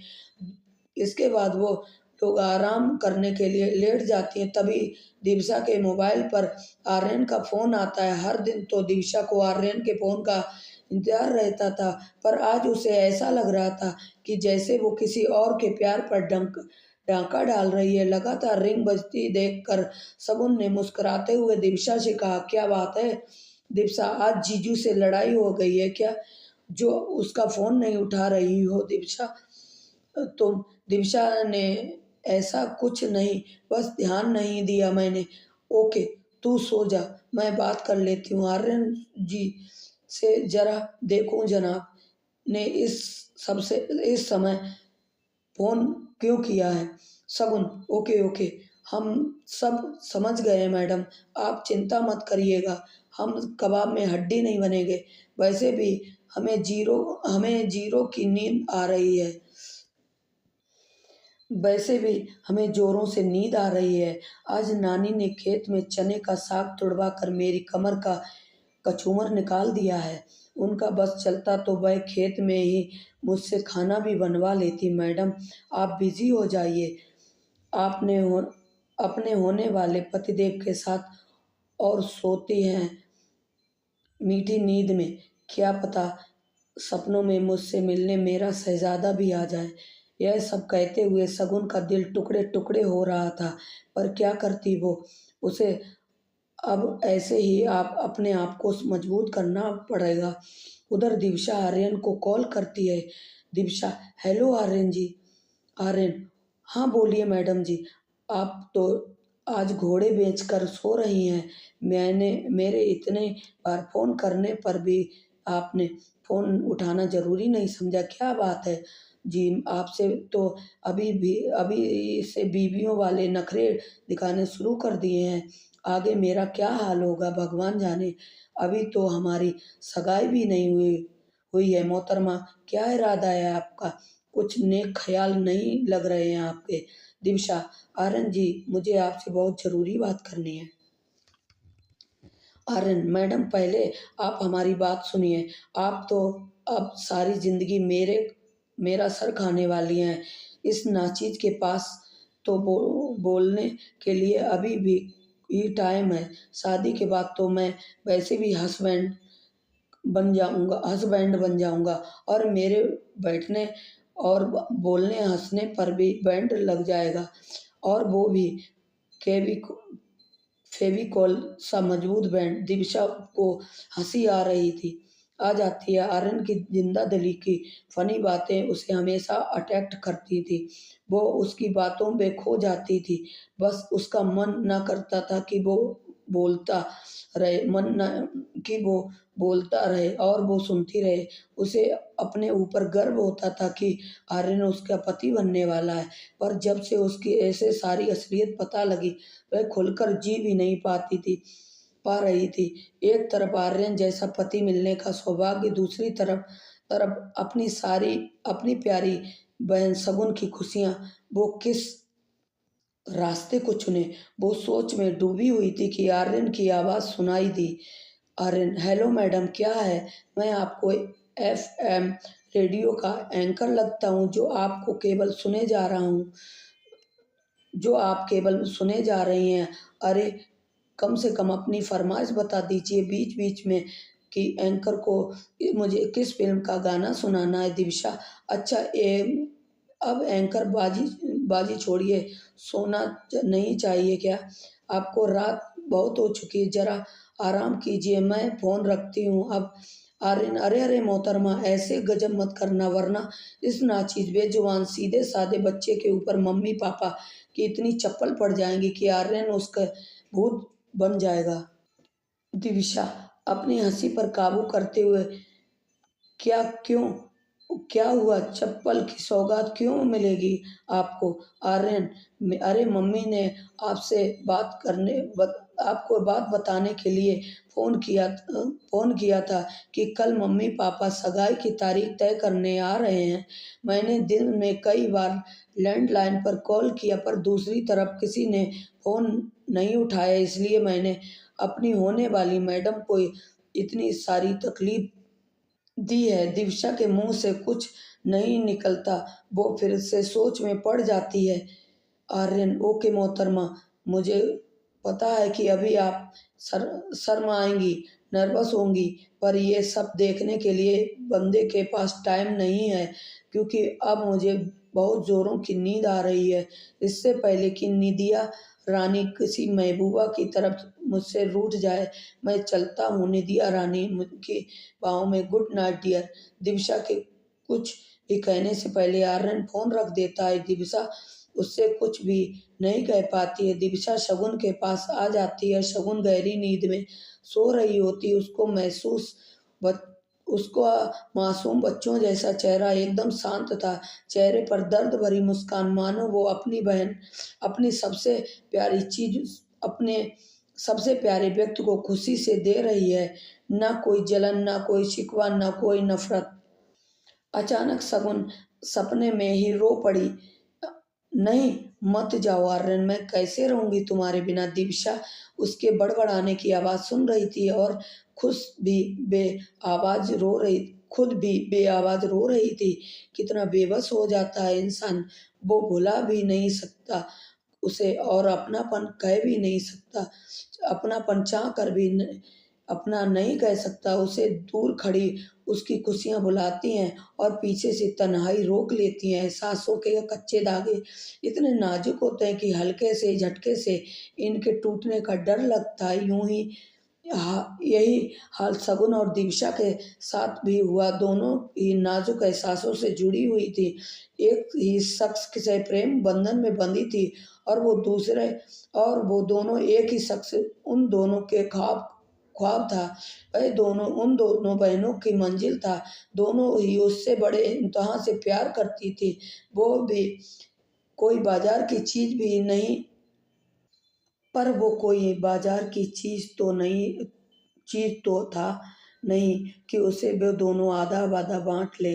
वो तो एक जीता जागता इंसान था, लेकिन वो किसका आर्यन था, ये तो वक्त ही बता पाएगा। आर्यन के मम्मी पापा आज दिव्या के घर सगाई की डेट फिक्स करने आ रहे हैं। दिव्या सुबह से उदयपुर में थी। आर्यन पता नहीं कहाँ बिजी था। उसका फोन हो ही नहीं लग रहा था। वो आर्यन को सब कुछ बता देना चाहती थी। इधर आर्यन खुशी उर्फ शगुन से मन ही मन बातें कर रहा था। उसकी आंखों से आंसू गिर रहे थे। एक फनी सा दिखने वाला इंसान इतना भावुक भी हो सकता है, ये कौन जानता था। खुशी, आज मैं तुम्हें बहुत मिस कर रहा हूँ। तुमने मुझे समझाया था कि अब मैं सिर्फ दिव्या के बारे में सोचा करूं, पर क्या करूं, मेरा आज खुद पर अख्तियार ही नहीं है। कितनी अजीब सी बात है ना। तुम कहा कहा करती थी कि आर्यन, तुम कभी सीरियस मूड में भी होते हो या नहीं, तो आकर देख लो ना। खुशी में रो रहा हूँ तुम्हारे लिए। आज मेरी आंखें बहुत नम है। मेरे दिल का गम आंसुओं के रास्ते आंखों से निकल रहा है। मेरे होठों पर भी एक दर्द भरी मुस्कान है। तुमने मैंने कभी नहीं देखा, पर किसी से रिश्ता बनाने के लिए देखने की नहीं, महसूस करने की ज़रूरत होती है। उससे समझने के लिए एक खास लम्हे की ज़रूरत होती है, और उसी लम्हे को कैद में आकर बहुत ही अनजान लोग एक दूसरे के राजदार बन जाते हैं, हमेशा के लिए अपने बन जाते हैं। यही रिश्ता है मेरा और तुम्हारा। मैं जितना भी तुम्हें बुलाने की कोशिश करता हूँ, उतना ही और करीब आ जाता हूँ। मेरी सगाई होने जा रही है दिव्या के साथ, यह अन्याय है, पर मैं मजबूर हूँ। खुशी खुशी आर्यन यह कहते कहते रो पड़ा। उसे नहीं पता था कि खुशी दिखती कैसी है, लेकिन उसके ख्वाबों में वो हमेशा आती थी। आज भी आई है थी। खुशी ने आकर उसके कमरे का दरवाजा खोला था, साथ ही उसके उसके दिल का दरवाजा भी खटखटाया था, और बिना किसी जवाब का इजहार किए बिना बेधड़क उसके दिल के कमरे में आ गई। वह वो हल्के गुलाबी रंग की लॉन्ग फ्रॉक पहने हुए और सफ़ेद दुपट्टे से अपने आप को ढके हुए उसकी तरफ को हौले हौले चली रही आ रही थी। उसके खुले रेशमी बाल हवा में उड़ रहे थे। जैसे वो अपने हाथों से बार बार समेट लेती थी। उसके सफ़ेद दुपट्टा लहरा रहा था, खुशी उसे इशारे से अपने पास बुला रही थी। उसके चेहरे पर बहुत सारी सी मुस्कान थी। आज वह बहुत खुश दिख रही थी। उसने उसका हाथ पकड़ लिया कर अपने पास बिठा लिया और वो खुद अपना सिर उसके कंधे पर टिका कर अपनी अपनी आंखें बंद कर लीं और धीमे धीमे स्वर में गुनगुनाने लगी, चाहा है तुमको हरदम, मर के दिल भी न से प्यार न होगा कम। इसके बाद वो खिलखिलाकर हंस पड़ी। ऐसा लगा मानो सितार बज रहा हो। वो मेरा हाथ पकड़कर झील झील के किनारे ले रही है और बैठकर अपने पैरों को पानी में डाल रही है। वो मेरा हाथ पकड़कर झील के किनारे ले गई और वहाँ बैठकर अपने पैरों को पानी में डालकर उन्हें झुलाने लगी। मैं भी उसके जादू में खो गया। वो पानी की में कंकड़ फेंक रही थी और मेरे दिल में हलचल मच रही थी। मेरा भी मन हुआ उससे कहने को कि ठहरे हुए पानी में कंकड़ न मार सामरे, मन में हलचल सी मच जाएगी बाबरे। आर्यन जाने कब तक अपनी खुशी की यादों में खोया रहता और उसके साथ ख्वाब में बिताए पलों को याद करता रहता। अगर उसकी मम्मी उसको लगातार आवाज़ देती हुई कमरे में ना आ जाती, आर्यन आर्यन किस सोच में डूबा हुआ है, मैं कब से आवाज़ लगा दे रही हूँ, हमें आज दिविशा के घर जाना है, तुझे चलना है तो बोल। आर्यन की मम्मी बोली, आर्यन नहीं मम्मी, आप जाओ, मुझे कुछ काम है, मैं नहीं जा सकता। मम्मी, ओके ठीक है बेटा, तेरी जैसी मर्जी। आर्यन के मम्मी पापा दिविशा के घर के लिए चल देते हैं। आर्यन के मम्मी पापा दिविशा के घर जाते हैं और अब सभी लोगों को सहमत से सगाई की तारीख पक्की की जाती है। अगले हफ्ते आर्यन और दिविशा की सगाई होने वाली होती है। आर्यन के स्वभाव, उसके रहन सहन, उसके हाई लेवल के फैमिली स्टेटस ने बहन का बंधन कमजोर कर दिया था और उसने सगाई के लिए मना नहीं किया और ना ही किसी को शगुन और आर्यन के विषय में कुछ बताया। शगुन चुपचाप अपने ख्वाबों को, अपने प्यार को किसी और का होता देख रही थी, जिससे वो उसे छीन भी नहीं सकती थी, क्योंकि वो कोई और नहीं, उसकी सगी बहन थी। उसने अपने आंसुओं को अपने दिल में ही दफन कर दिया और खुद से एक वादा किया, नहीं, अब मैं नहीं रोऊंगी आर्यन के लिए, उसे कभी याद नहीं करूंगी। अगर उसके मन में मेरे लिए थोड़ा सा भी एहसास होता तो एक बार तो मुझसे अपने दिल की बात ज़रूर कहता, मुझसे अपने प्यार का इज़हार करता, पर उसके मन में ऐसा कुछ नहीं है। वो सिर्फ अपनी बेस्ट फ्रेंड समझता है और कुछ नहीं। शगुन ने बेदर्दी सी अपनी आंखों से बह रहे आंसुओं को रगड़ कर पोंछ डाला, मानो अब वो उन्हें अपनी आंखों में बिल्कुल जगह नहीं देना चाहती है। शगुन ने खुशी खुशी दिविशा की सगाई की तैयारी में भाग लेना शुरू कर दिया। शॉपिंग, मैचिंग ड्रेस, सगाई का लहंगा, सब कुछ अपनी पसंद से लिया। दिविशा ये वो सब देखकर कुछ समय के लिए शर्मिंदा हो रही थी, लेकिन आर्यन का जादू उसके ऊपर फिर से हावी होने लगता और वो कमज़ोर हो जाती थी। सगाई का दिन भी आ गया। आर्यन आज बहुत सुंदर और स्मार्ट लग रहा था। हस्बैंड हैंडसम, तुम सबसे हैंडसम तुम पहले से ही थे, लेकिन आज ऐसा लग रहा है कि दुनिया का मोस्ट डेसिंग इंसान यही है। दिविशा और शगुन की शक्ल पर हूबहू एक जैसी थी। हर बार दोनों बहनें किसी को भी फंक्शन के लिए एक जैसी ही ड्रेस खरीदी किया करती थी, लेकिन ये तो दिविशा की सगाई का दिन था। दिविशा पिंक और ऑरेंज कलर की कॉम्बिनेशन के खूबसूरत लहंगे में एकदम आसमान से उतरी हुई परी लग रही थी। शगुन भी अपने ड्रेस में सादगी की मूरत बनी उदास हिरनी की तरह इधर उधर काम कर रही थी। वो नहीं चाहती थी कि उसका आर्यन से सामना हो, इसलिए वो ज़्यादातर अपने कमरे में या किचन में रहने का प्रयास करती, लेकिन अपने आंसुओं को बाहर निकलने का यही एक सुरक्षित स्थान था।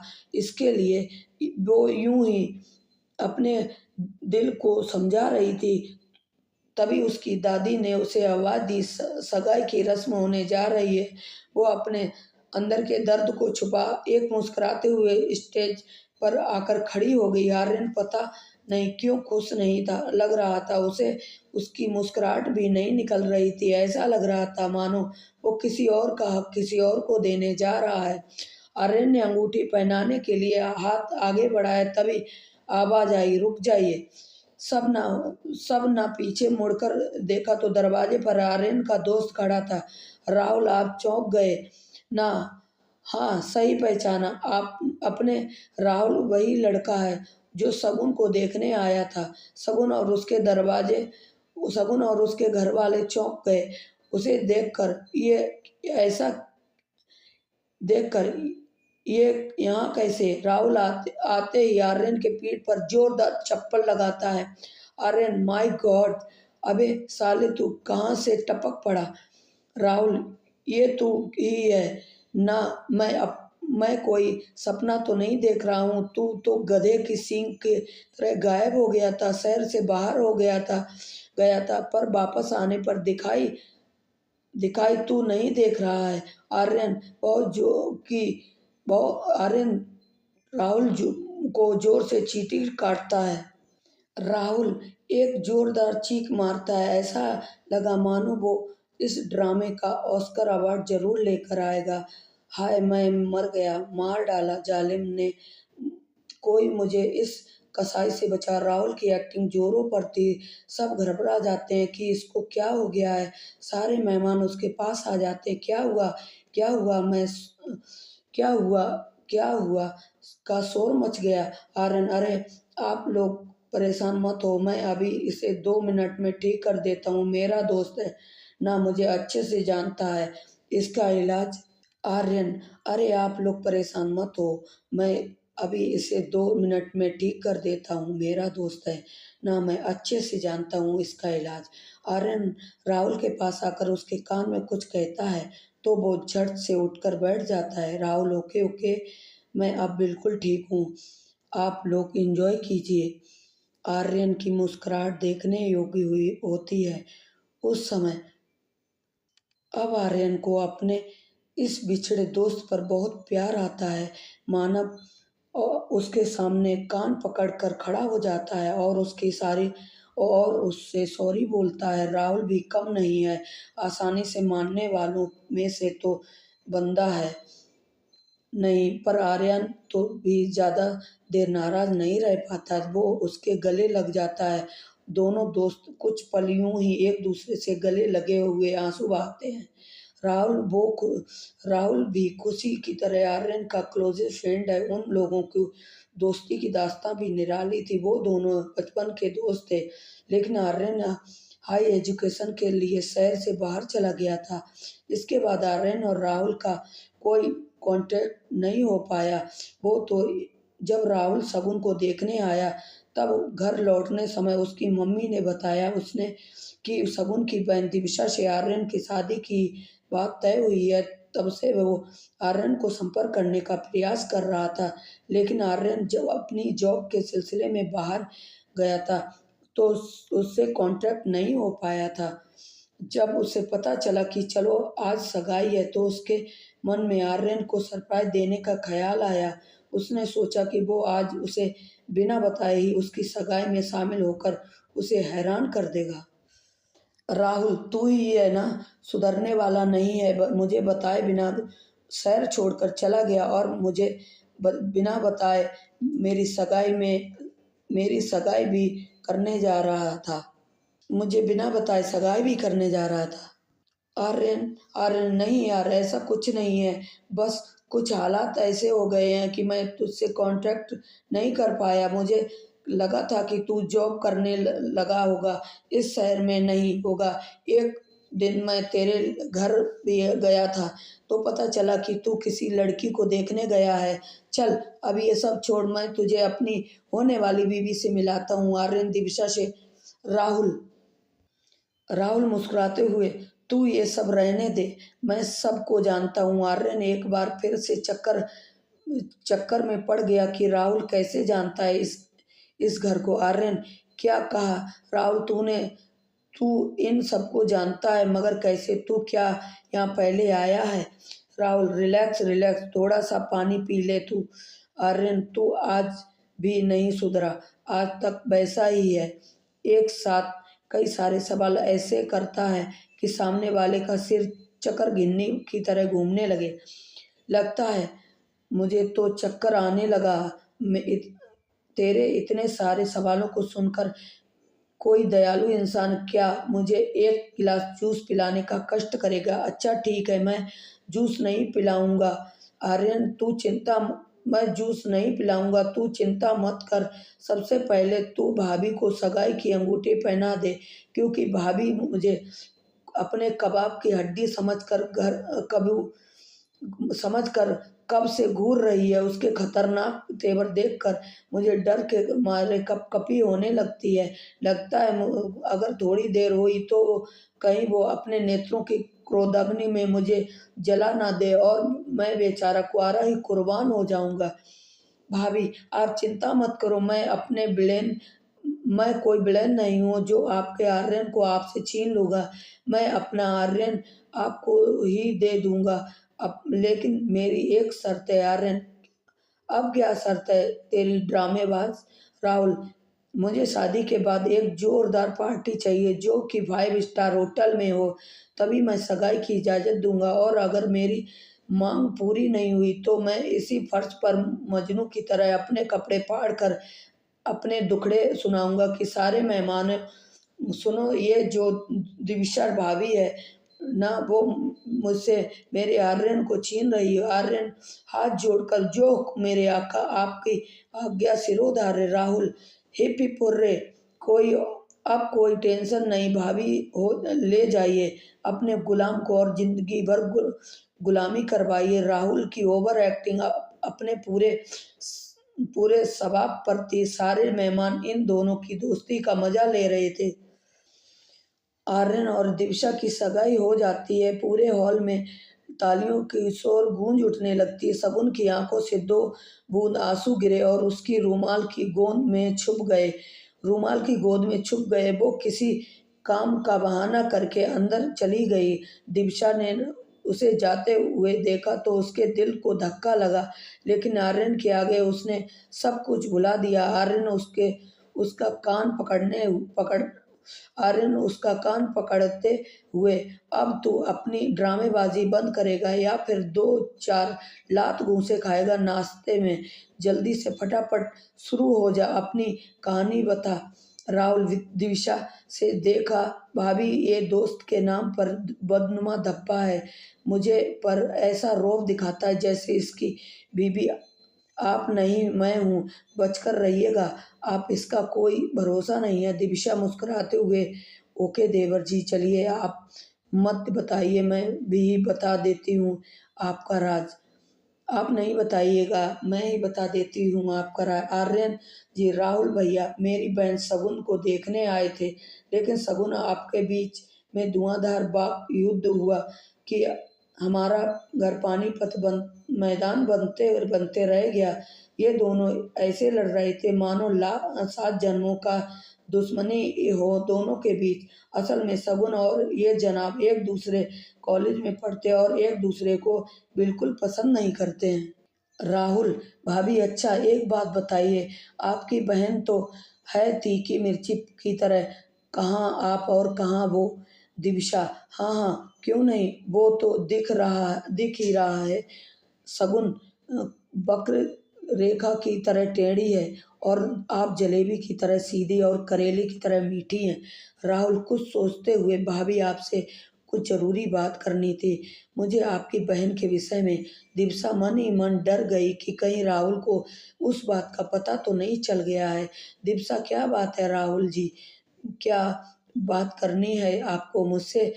राहुल, भाभी आज वो तीखी मिर्ची इतनी बेहद क्यों शहद बनी हुई है? आज वो एकदम उदासी की मूर्ति बनी हुई है। उसके चेहरे पर मुस्कान तो है लेकिन नकली लग रही है। क्या उसका आपसे झगड़ा हुआ है? कहीं ऐसा तो नहीं कि आर्यन ने उसको पसंद किया हो और सगाई आपसे हो रही है? आप दोनों बहनें हैं भी बिल्कुल एक ही जैसी हैं। दिविशा, राहुल जी आप ये कैसी बातें कर रहे हैं, ऐसा भी कहीं होता है? आर्यन मुझे ही देखने आए थे और मुझे ही पसंद किया उन्होंने। राहुल, अरे भाभी, आप तो सीरियस हो गई हैं। मैं तो सिर्फ मजाक कर रहा था, लेकिन ऐसा ही हूँ। Please soft mind. दिविशा मुस्कुरा दी, लेकिन उसके चेहरे पर साफ साफ दिख रहा था कि ये सही है। आर्यन की पहली पसंद तो शगुन ही थी। ये बात अलग है कि दिविशा ने इस सच्चाई का पता किसी और को नहीं लगने दिया है। दिल में चोर अगर इस दिल में हो चोर अगर तो निशान मिल ही जाते हैं। अपने ईमान से भागकर इंसान कहाँ जाएगा? ये बात दिविशा पर पूरी तरह लागू हो रही थी। काश दिविशा ने अपने दिल को थोड़ा सा बड़ा कर लिया होता तो आज शगुन इस तरह अंदर ही अंदर नहीं टूटती। उसका जब उसे उसका प्यार मिल जाता और आर्यन को उसकी खुशी, तब दिविशा की जगह आज शगुन होते और आंखों में आंसू नहीं होते, लेकिन दर्द आंसू तो होते लेकिन दर्द नहीं, खुशी के। इधर राहुल शगुन को कॉलेज टाइम से जानता था। शगुन बहुत ही जहीन लड़की थी। क्लास में या बाहर किसी को भी कोई समस्या थी, शगुन वह हमेशा उसके साथ खड़ी रहती थी। उसके दुख उस सबके दुख में दुखी और सबके खुश में खुशी, बस यही उसका सिद्धांत था। वो ये जानता था कि शगुन बहुत ही इमोशनल लड़की है और किसी भी खुशी के लिए अपनी खुशी कुर्बान कर सकती है। भले ही उसने शगुन से शादी करने से मना कर दिया था, लेकिन वो शगुन को पसंद करता था, उसकी इज्जत करता था, क्योंकि उसकी एक लिमिट थी। वो सबसे फ्री नहीं होती थी, लेकिन उसके साथ कोई भी भद्दा मजाक नहीं कर सकते थे। उसकी आंखों में एक रौब था। राहुल उसे मन ही मन सब मानता था। वो भी जान आज से नहीं, कॉलेज टाइम से ही। लेकिन उसे उसके बारे में कुछ ऐसा पता चला था कि उसने अपने कदम रोक लिए थे। और अगर उसे ये पता चला कि जिस घर में का उस वो लड़की देखने जा रहा है वो शगुन का घर है, और शगुन वो ही लड़की है जिसके उसके मम्मी पापा ने उसके लिए पसंद किया है, तो वो कभी उसके घर पर नहीं जाता। पर उसने लड़की की फोटो भी नहीं देखी थी। वो सिर्फ अपनी मम्मी पापा की बात रखने के लिए उसके साथ चल गया था, वरना अभी वो अपनी फोकस करियर पर करना चाहता था। उसे अभी अपनी मम्मी के पापा के पूरे सपने करने के लिए उसने उन्होंने उसके लिए देखे थे। उसके मम्मी पापा ने बहुत ही संघर्ष किया था उसके लिए, अपनी नींद, अपना आराम सब कुर्बान कर दिया था सिर्फ उसको अपने लक्ष्य तक पहुंचाने के लिए। इसलिए वो जो जी तोड़ मेहनत करता था ताकि अपने माँ बाप को आराम दे सके। माँ की गोदी और पिता के कंधों का मूल्य कौन चुका पाया है? माँ की अधूरी नींद और पिता के संघर्ष को कौन भुला पाया है? यही सोचकर शगुन के उस राज के बारे में जानकर ही उसने अपने आप को आगे बढ़ने से रोक लिया, और ना चाहते हुए भी उसने शगुन के घर में उसके साथ झगड़ा किया। राहुल ऐसा क्या जानता था कि शगुन के बारे में वो उसने शगुन की तरफ आगे बढ़ने को तरफ आगे कदम नहीं बढ़ाया। शगुन का हाल भी कुछ ऐसा ही था। वह आर्यन को जितना बुलाना चाहती थी वह उतना ही ज़्यादा याद आता था। उसकी यादें उसका पीछा नहीं छोड़ती थी।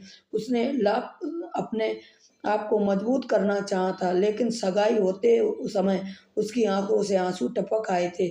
उधर राहुल शगुन की उदासी महसूस कर रहा था और रिया से मजाकिया लहजे में इस उदासी की वजह पूछता था, जिसे दिवसा टाल देती है।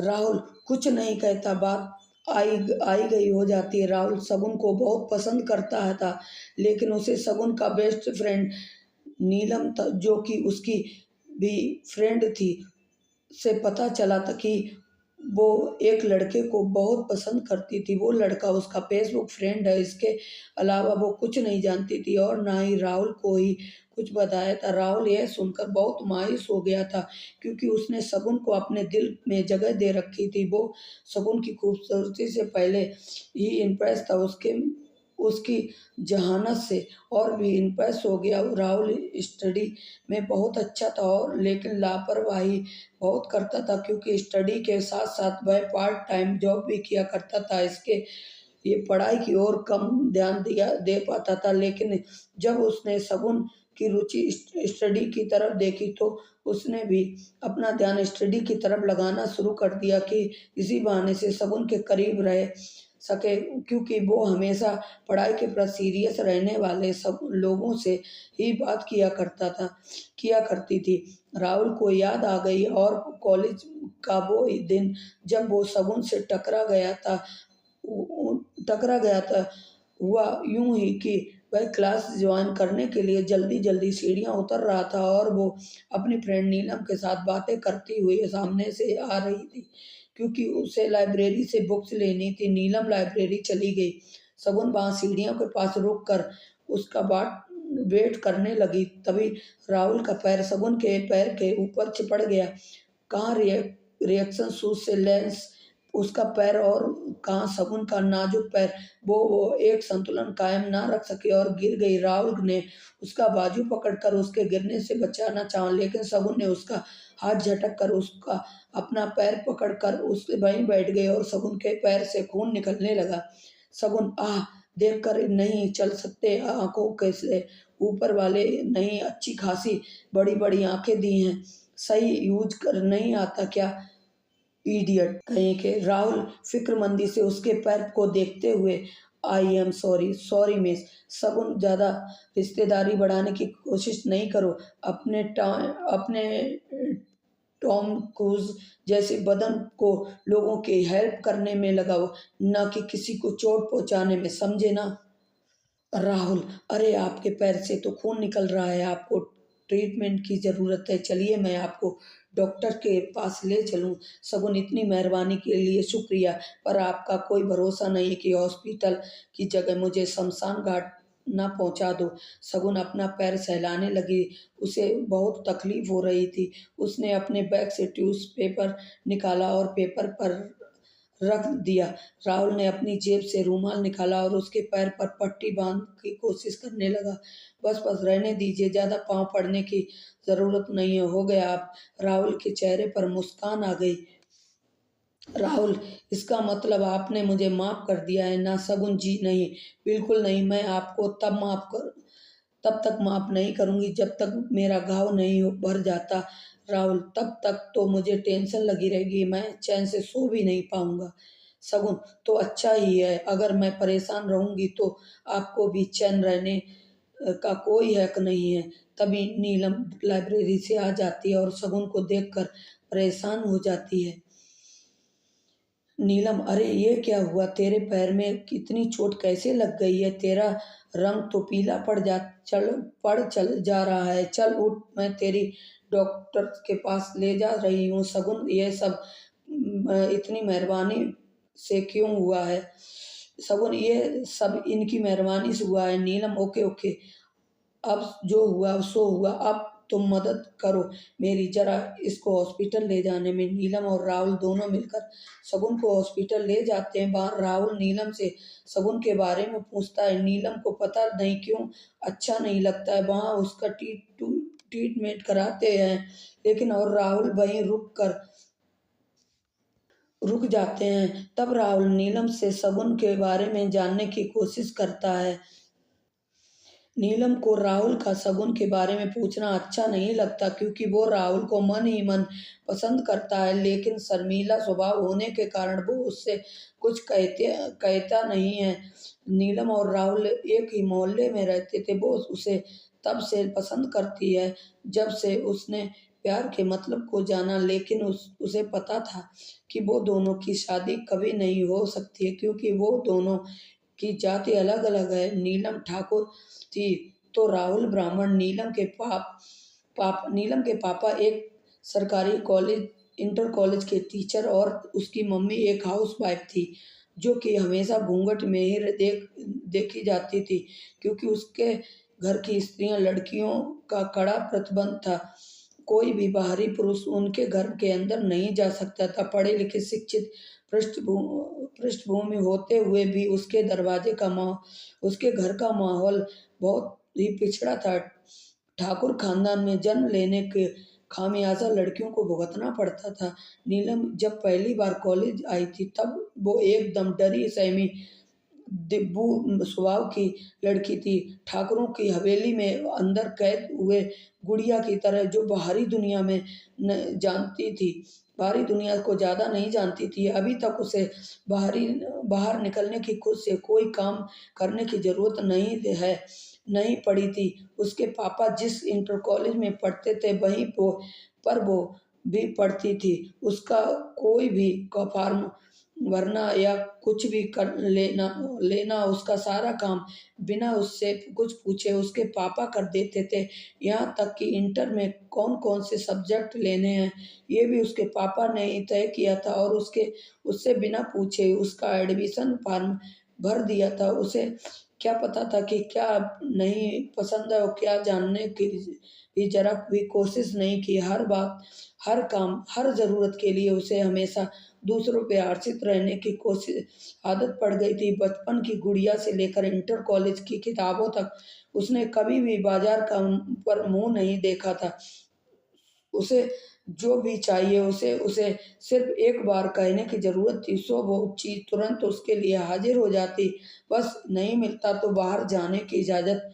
वो उस चिड़िया की तरह थी जो सोने के पिंजड़े में कैद थी और पिंजड़े के अंदर उसे सारी सुख-सुविधाएँ मिली थी। बस नहीं मिले थे तो उसके पंख कतर दिए गए थे।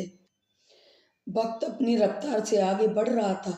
सोनल इंटर कॉलेज की पढ़ाई पूरी करके डिग्री कॉलेज में आ गई। शिक्षा का खुला आसमान उसे बाएँ का पहला इंतज़ार कर रहा था, उसे हौसला दे रहा था। उस कॉलेज में आज़ाद माहौल को देखकर जैसे ही सहमी हुई लड़की को और समेट दिया, उसने पापा को भी आज उसके साथ नहीं थे। उन्हें स्कूल में बहुत ज़रूरी काम था, इसलिए वो उसे कॉलेज के छोड़कर अपने कॉलेज चले गए थे। आज वो पहली बार कॉलेज में अकेली थी। उसे कुछ भी नहीं पता था क्योंकि कभी उसे सेल्फ डिपेंड होने का अवसर नहीं मिला था। एडमिशन तो उसका हो गया था पर कुछ पेपर्स सबमिट करने थे बाकी थे और फीस भी जमा करनी थी। उसके पापा ने उसको समझा दिया था, लेकिन उसकी समझ में कुछ नहीं आया था। दूसरी बात, वो कॉलेज की विशाल इमारत देखकर ही घबरा गई थी। जब उसने कुछ भी ना सूझा तो उसने कैंपस के पार्क में एक कोने में ज़मीन पर बैठी एक अपनी फाइल लिए कुछ उदास बैठी। तभी शगुन अपने सारे काम खत्म करके पार्क में थोड़ी देर सुस्ताने आ गई। उसे इस प्रकार परेशान देखकर उसने इसका रीज़न पूछा, तभी नीलम की आँखें में आँसू आ गए और उसने सारी बातें सुनाई। शगुन मुस्कुराते हुए, बस इतनी सी बात है, अरे तुम 2 मिनट रुको और अपनी फाइल और पैसे मुझे दे दो। नीलम उसकी ओर हक्का-बक्का होकर देखने लगी। उसे वो बहुत हिम्मत वाली लड़की लगी, लेकिन साथ ही साथ उसे यह डर भी सता रहा था कि कहीं ये अनजान लड़की उसके पैसे लेकर भाग ना जाए और वह फिर वापस नहीं आई तो उसके सारे पैसे चले जाएँगे और घर वालों को डाँट अलग से खानी पड़ेगी। उसने शगुन को और असमंजस से देखा। शगुन उसकी दुविधा देखकर हँस पड़ी। शगुन, अरे तुम परेशान मत हो, मैं तुम्हारे पैसे लेकर नहीं भागूँगी, मुझ पर भरोसा करो। नीलम ने उसे पैसे और फाइल दे दी और वहीं पार्क बैठकर उसकी वेट करने लगी। काफ़ी देर हो गई, शगुन का कहीं पता नहीं था। नीलम रोई जा रही थी कि ज़रूर वो कोई फ्रॉड लड़की थी, वो मेरे पैसे लेकर चली गई और मेरी फाइल भी, छुट्टी का टाइम हो गया था, उसके पापा आने वाले होंगे, वो क्या उन्हें जवाब देगी। नीलू यह क्या कर रही है अकेले। नीलम ने पीछे मुड़कर देखा तो राहुल था। राहुल से अपनी सारी बात बताई। वो ये सुनकर कॉलेज के अंदर जाने लगा। तभी शगुन दौड़ती हुई आई और उसे फीस बाउचर और फाइल देते हुए बोली, शगुन, हे भगवान, इतनी लंबी लाइन, मेरा तो पैर दुखने लगा खड़े खड़े। वो तो भला वो चपरासी का जिसने मुझे पानी पिलाया, नहीं तो आज मैं पक्का हॉस्पिटल पहुंचने वाली थी। तुम्हारा काम कर दिया मैंने, अब तुम्हें एक कप चाय ज़रूर पिलानी पड़ेगी। मुझे बोलो, मंज़ूर है? नीलम उसको चुपचाप देखे जा रही थी। कितना कॉन्फिडेंट है इस लड़की के अंदर, मेरे अंदर भी ज़रूर होता अगर मुझे थोड़ा-सा छूट मिली होती। अपने घर में से मैं भी अपना सारा काम खुद कर लेती। राहुल भी शगुन को देखकर हैरान था और इम्प्रेस भी था। ये उन सबकी पहली मुलाकात। शगुन द बाय द वे, मैंने आप लोगों से आपका नाम तो पूछा ही नहीं, वैसे नीलम ठाकुर नाम है ना आपका। अब हैरान मत होइए, मैं कोई जोशी नहीं हूँ, आपकी फाइल में आपका नाम लिखा था। मेरा नाम शगुन है, शगुन मिश्रा, और मैं राहुल शर्मा। राहुल मुस्कुराते हुए बोला। शगुन उसे घूरते हुए, मैंने आपसे तो इंट्रोडक्शन नहीं मांगा था।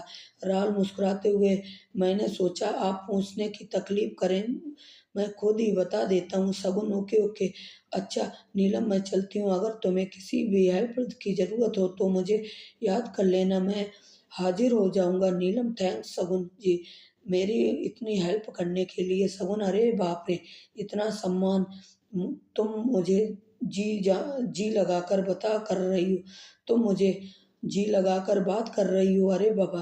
अब लोग क्लासमेट हैं, कॉल कॉल मी शगुन ओनली। ठीक ठीक है शगुन।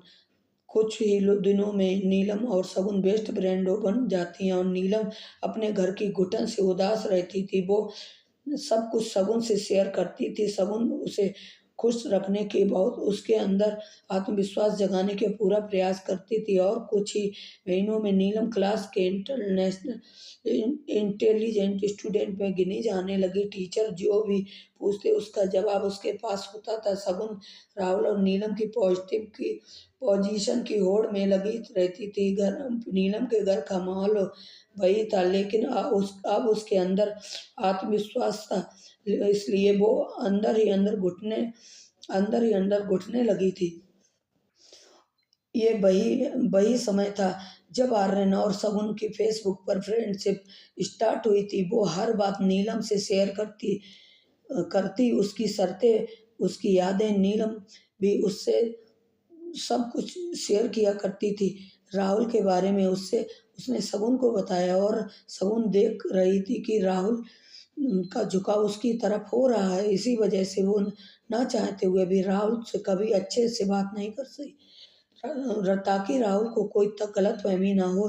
जब राहुल ने नीलम से शगुन के बारे में बात की तो नीलम ने ना चाहते हुए भी बता दिया कि वो किसी और लड़के को पसंद करती है, जो उसके फेसबुक फ्रेंड है। राहुल अपनी सोच पे जाने कब खोया रहता, और लेकिन तभी आर्यन आ गया।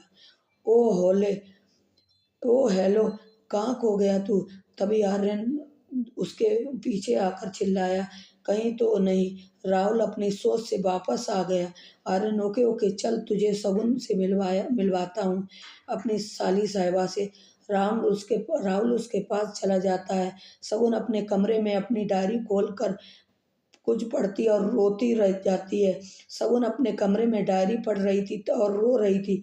तभी डायरी को पढ़कर ही वो मानव से बातें कर रही थी। आर्यन, तुम क्यों मेरी जिंदगी में आए? क्यों मुझे एहसास दिलाया कि प्यार क्या होता है, खुशियाँ क्या होती हैं? मम्मी के जाने के बाद हम और दिविशा एक दूसरे के साथ कितनी खुश थे। हमारे बीच कोई भी नहीं था, हम दोनों एक दूसरे की जान थे। लेकिन तुम हम दोनों के बीच आए। ईश्वर का क्या ये खेल है, जिसे मैं चाहती हूँ वो मेरी बहन का पति बनने जा रहा है।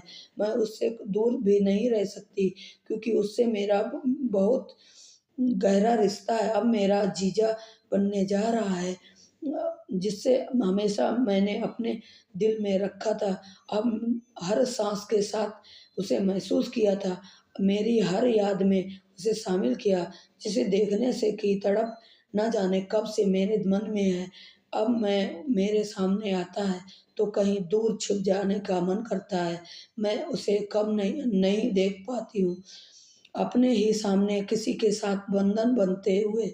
लेकिन मैं चाहते हुए भी तुम्हें कुछ बता नहीं सकती, अपने प्यार का इज़हार नहीं कर सकती, क्योंकि हम दोनों बहनों के बीच एक मजबूत बंधन है।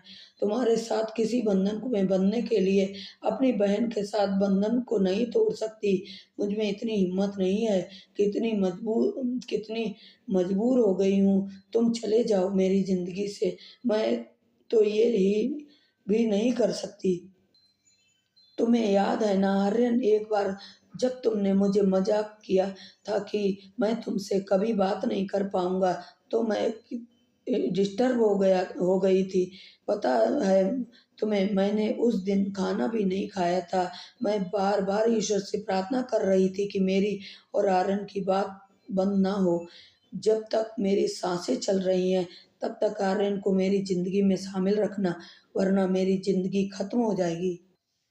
ताकि तक आर्यन को मेरी ज़िंदगी में रखना, वरना मेरी ज़िंदगी खत्म हो जाएगी। अगर ज़िंदगी हो तेरे संग हो, अगर मौत हो तुझे हो तो तुझसे पहले। और जब तुम शाम को ऑनलाइन आए और मुझे बताया कि मैं सिर्फ मजाक कर रहा था, तो मैंने तुमसे कितनी लड़ाई की थी और तुम सिर्फ मेरी बेताबी को एंजॉय कर रहे थे। तुम आज भी मेरी ज़िंदगी में शामिल हो और आगे भी रहोगे, लेकिन रिश्ते बदल जाएंगे और मैं कभी तुमसे पहले जैसा अधिकार नहीं दिखा पाऊंगी। शगुन अपनी सुध बुध खो बैठी थी, वो रो रही थी, खुद से बातें कर रही थी, और तभी अचानक उसकी नज़र दरवाजे पर पड़ी और वह देखकर बुरी तरह चौंक गई और जल्दी से उसके अपने आंसू पोंछ लिए। दरवाजे पर आर्यन और उसके राहुल खड़े होकर उसकी बातें सुन रहे थे। शगुन यह सुनकर स्तब्ध रह गई। वह क्या आर्यन ने सब कुछ सुन न लिया हो, वो सब जान गया। अब जरूर ही दिविता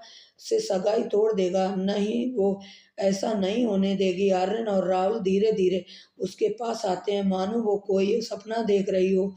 आर्यन तो एकदम पत्थर मूर्ति की तरह बेजान खड़ा था। आर्यन शगुन का हाथ पकड़कर, शगुन तुम मेरी ही खुशी हो ना, सच सच बताओ, झूठ मत बोलो, तुम ही मेरी बेस्ट फ्रेंड हो। शगुन नजरें चुराते हुए, नहीं तो मैं खुशी नहीं हूँ। मेरा नाम शगुन है, शगुन मिश्रा। मैं किसी की शगुन को नहीं जानती हूँ। आपको कोई गलतफहमी हुई है जीजा जी। आपको तो यह स्टेज है, आपको तो वहाँ स्टेज पर दिविशा के साथ होना चाहिए। आप यहाँ कैसे आ गए मुस्कुराते हुए? भले ही मैं आपके होने वाली साली हूँ, पर अभी आपको ये हक नहीं मिला है कि आप मेरे कमरे में जीजा जी की हैसियत से आ सकें। कमरे के किसी के कमरे में बिना आवाज़ दिए अंदर आना बैड मैनर्स है जीजू। अरे ये क्या जीजू जीजू लगा रखा है? मैं तुम्हारा जीजू नहीं हूँ, तुम्हारा बेस्ट फ्रेंड आर्यन हूँ। आज से मैं नहीं, काफी दिनों से। शगुन आपको क्या हो गया है जीजू? मैं किसी आर्यन को नहीं जानती। आप किसी आर्यन की बात कर रहे हो? देखियो जीजू, मैं आपसे कह रही हूँ कि ना तो मैं खुशी हूँ, ना ही किसी के आर्यन को जानती हूँ। आर्यन, कितना झूठ बोल रही हो तुम। तुम्हारी ये डायरी बता रही है कि तुम मेरी खुशी हो, तुम्हारे ये आंसू बता रहे हैं कि तुम मेरी खुशी हो। तुम्हारा आर्यन तुम्हारे ख्यालों में बात करना दिख रहा है। मेरी खुशी हो तुम। आज तक कभी अपनी फीलिंग मुझसे शेयर नहीं की है, और मैं बुद्धू समझता था कि तुम मुझसे इंटरेस्ट नहीं देख रही हो। सच खुशी, तुमने बहुत गलत किया है। मैं तुमसे कितना प्यार करता हूँ, तुम्हें इसका एहसास नहीं हो रहा, और तुमसे मुझे कभी बताना जरूरी नहीं समझा। शगुन उदास होकर, नहीं ऐसी बात नहीं है, मैं ये सब कुछ नहीं जानती थी। आर्यन, चुप हो जाओ तुम अपने अंदर सब कुछ छुपा कर बैठी हो। अब मुझे खबर तक नहीं हो रही, और मुझे खबर तक नहीं हुई। मैं तुम्हें कई बार इशारों इशारों में बताना चाहता था कि मैं तुमसे प्यार करता हूँ, लेकिन बता नहीं पाया, क्योंकि तुमने मुझे कभी भी उस हद तक आने ही नहीं दिया। लेकिन तुम तो मुझसे प्यार करती थी, लेकिन मुझसे कभी क्यों नहीं कहा? मैं इतने दिनों से मैं तुमसे बात करता रहा हूँ, मैं कैसे अनजान रहा तुम्हारे जज्बातों से? क्यों नहीं समझ पाया तुम्हें? ओ गॉड, मैं पागल हो जाऊंगा खुशी से। खुशी तुम ही शगुन हो, तुम ही मेरी खुशी हो। अभी तक मैं जान ही नहीं पाया था। मैं इतने दिनों तक तुम्हारे घर आता रहा। मेरे दिल ने कई बार तुम्हें देखकर मुझसे कहा कि ये तुम्हारे दिल के बहुत करीब है और तुम ढूँढ रहे हो यही यही है। लेकिन मैंने इसकी कभी न दिल की कभी अनसुनी की, क्योंकि मैंने कभी तुम्हारी फ़ोटो कभी नहीं देखी थी, इसलिए तुम्हें पहचान नहीं पाया। शगुन हार मानकर ज़मीन पर बैठ गई और मुँह छुपाकर रोने लगती है। हाँ, मैं आपको पहचान गई थी। मैं सब कुछ जानती थी, लेकिन आपको कभी मैंने आपको कभी नहीं बताया। आपको उसका एक रीज़न था। शगुन ने बहुत अपने आप को रोक कर मजबूत किया था, लेकिन एक कमज़ोर लम्हा आया और उसके सब्र का बाँध टूट गया, जिससे आँसू उसके अपनी आँखों में बसा रखे थे वह सब पलकों की दीवार तोड़कर निकल पड़े, और साथ ही उसने हिचकियों का तूफ़ान, जज़्बातों की आँधी और सब कुछ उड़ा कर ले गया। वो सारे पर्दे गिर गए, सब कुछ साफ हो गया था। आर्यन सब कुछ जान चुका था और शगुन से लगातार सवाल जवाब कर रहा था। शगुन को हार मानकर यह स्वीकार करना पड़ा कि वह खुशी है, और उसकी सब कुछ जानते हुए भी आर्यन को कुछ नहीं बताया। शगुन, आर्यन मैं आपको बहुत प्यार करती हूँ, ये सच है, और आज से नहीं, जब से मैं आपसे बात करना शुरू किया तब से ये मैं प्यार करती हूँ। आपसे अपनी भावनाओं का इज़हार नहीं करती, लेकिन उसके पहले इज़हार भी करती, लेकिन उसके पहले आप मेरे घर मेरी बहन दिविशा को देखने आ गए और घर मुझे नहीं पहचान पाए, क्योंकि आपने मेरी कोई फ़ोटो नहीं देखी थी। लेकिन मैं आपको तुरंत पहचान गई थी, क्योंकि मैंने आपको फ़ोटो कई बार देखी थी। आर्यन, जब तुमने मुझे पहचान लिया था, तो क्यों नहीं बताया? क्यों छुपाए रही इस बात को अपने दिल में? क्यों मेरा इम्तिहान लेती रही तुम? क्या मेरे अंदर अब मेरे लिए उन जज़्बातों की कोई भी कभी महसूस नहीं कर पाई? क्या तुम्हें कभी फ़ील नहीं हुआ शगुन? हाँ, मैं जानती थी आर्यन कि आप मुझसे प्यार करते हैं, लेकिन आपने कभी मुझसे इज़हार नहीं किया था, कभी मुझसे अपनी भावनाओं के बारे में नहीं बताया था। इसलिए मैं खुद से उलझ गई थी कि कहीं मेरी अंदाज़ा गलत ना हो। जब आपने मेरी बहन दिविशा को पसंद किया, तो मैंने सोच लिया कि आप कभी मुझसे प्यार नहीं किया था।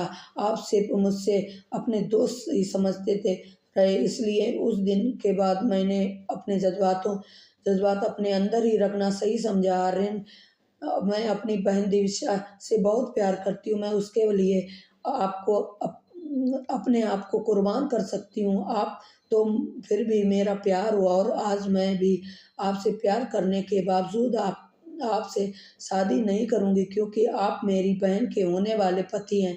मेरा आपसे सिर्फ़ एक ही रिश्ता है। अब जीजा जी और साली का कोई रिश्ता नहीं है। अब जीजा और साली का कोई रिश्ता नहीं है। आर्यन, नहीं, ऐसा नहीं हो सकता। मैं तुम्हें अपने जज़्बातों से नहीं खेलने दूँगा। अब तुम्हें खुद से दूर नहीं होने दूँगा, चाहे कुछ भी हो जाए। दिविशा को भी अब सारी बातें बता दूँगा। वो समझदार है, ज़रूर समझाएगी। वो कभी नहीं चाहेगी कि उसके होने वाला पति उसके किसी और से प्यार करे, और वो जानेगी कि मैं तुमसे बहुत प्यार करता हूँ। तुम मेरी हो, फेसबुक फ्रेंड खुशी हुई हो, सब समझ जाएगी और अपनी बहन की खुशियों को बर्बाद नहीं करेगी। शगुन, आपने सिर्फ अपने बारे में सोचा। आर्यन, मेरी बहन क्या है जो आज आपके नाम की अंगूठी पहनकर अपने होने का सपना देख रही है, जिसकी आंखों में आपके ख्वाब पलने लगे हैं, जिसकी ज़िंदगी के तार आपसे जुड़ने लगे हैं।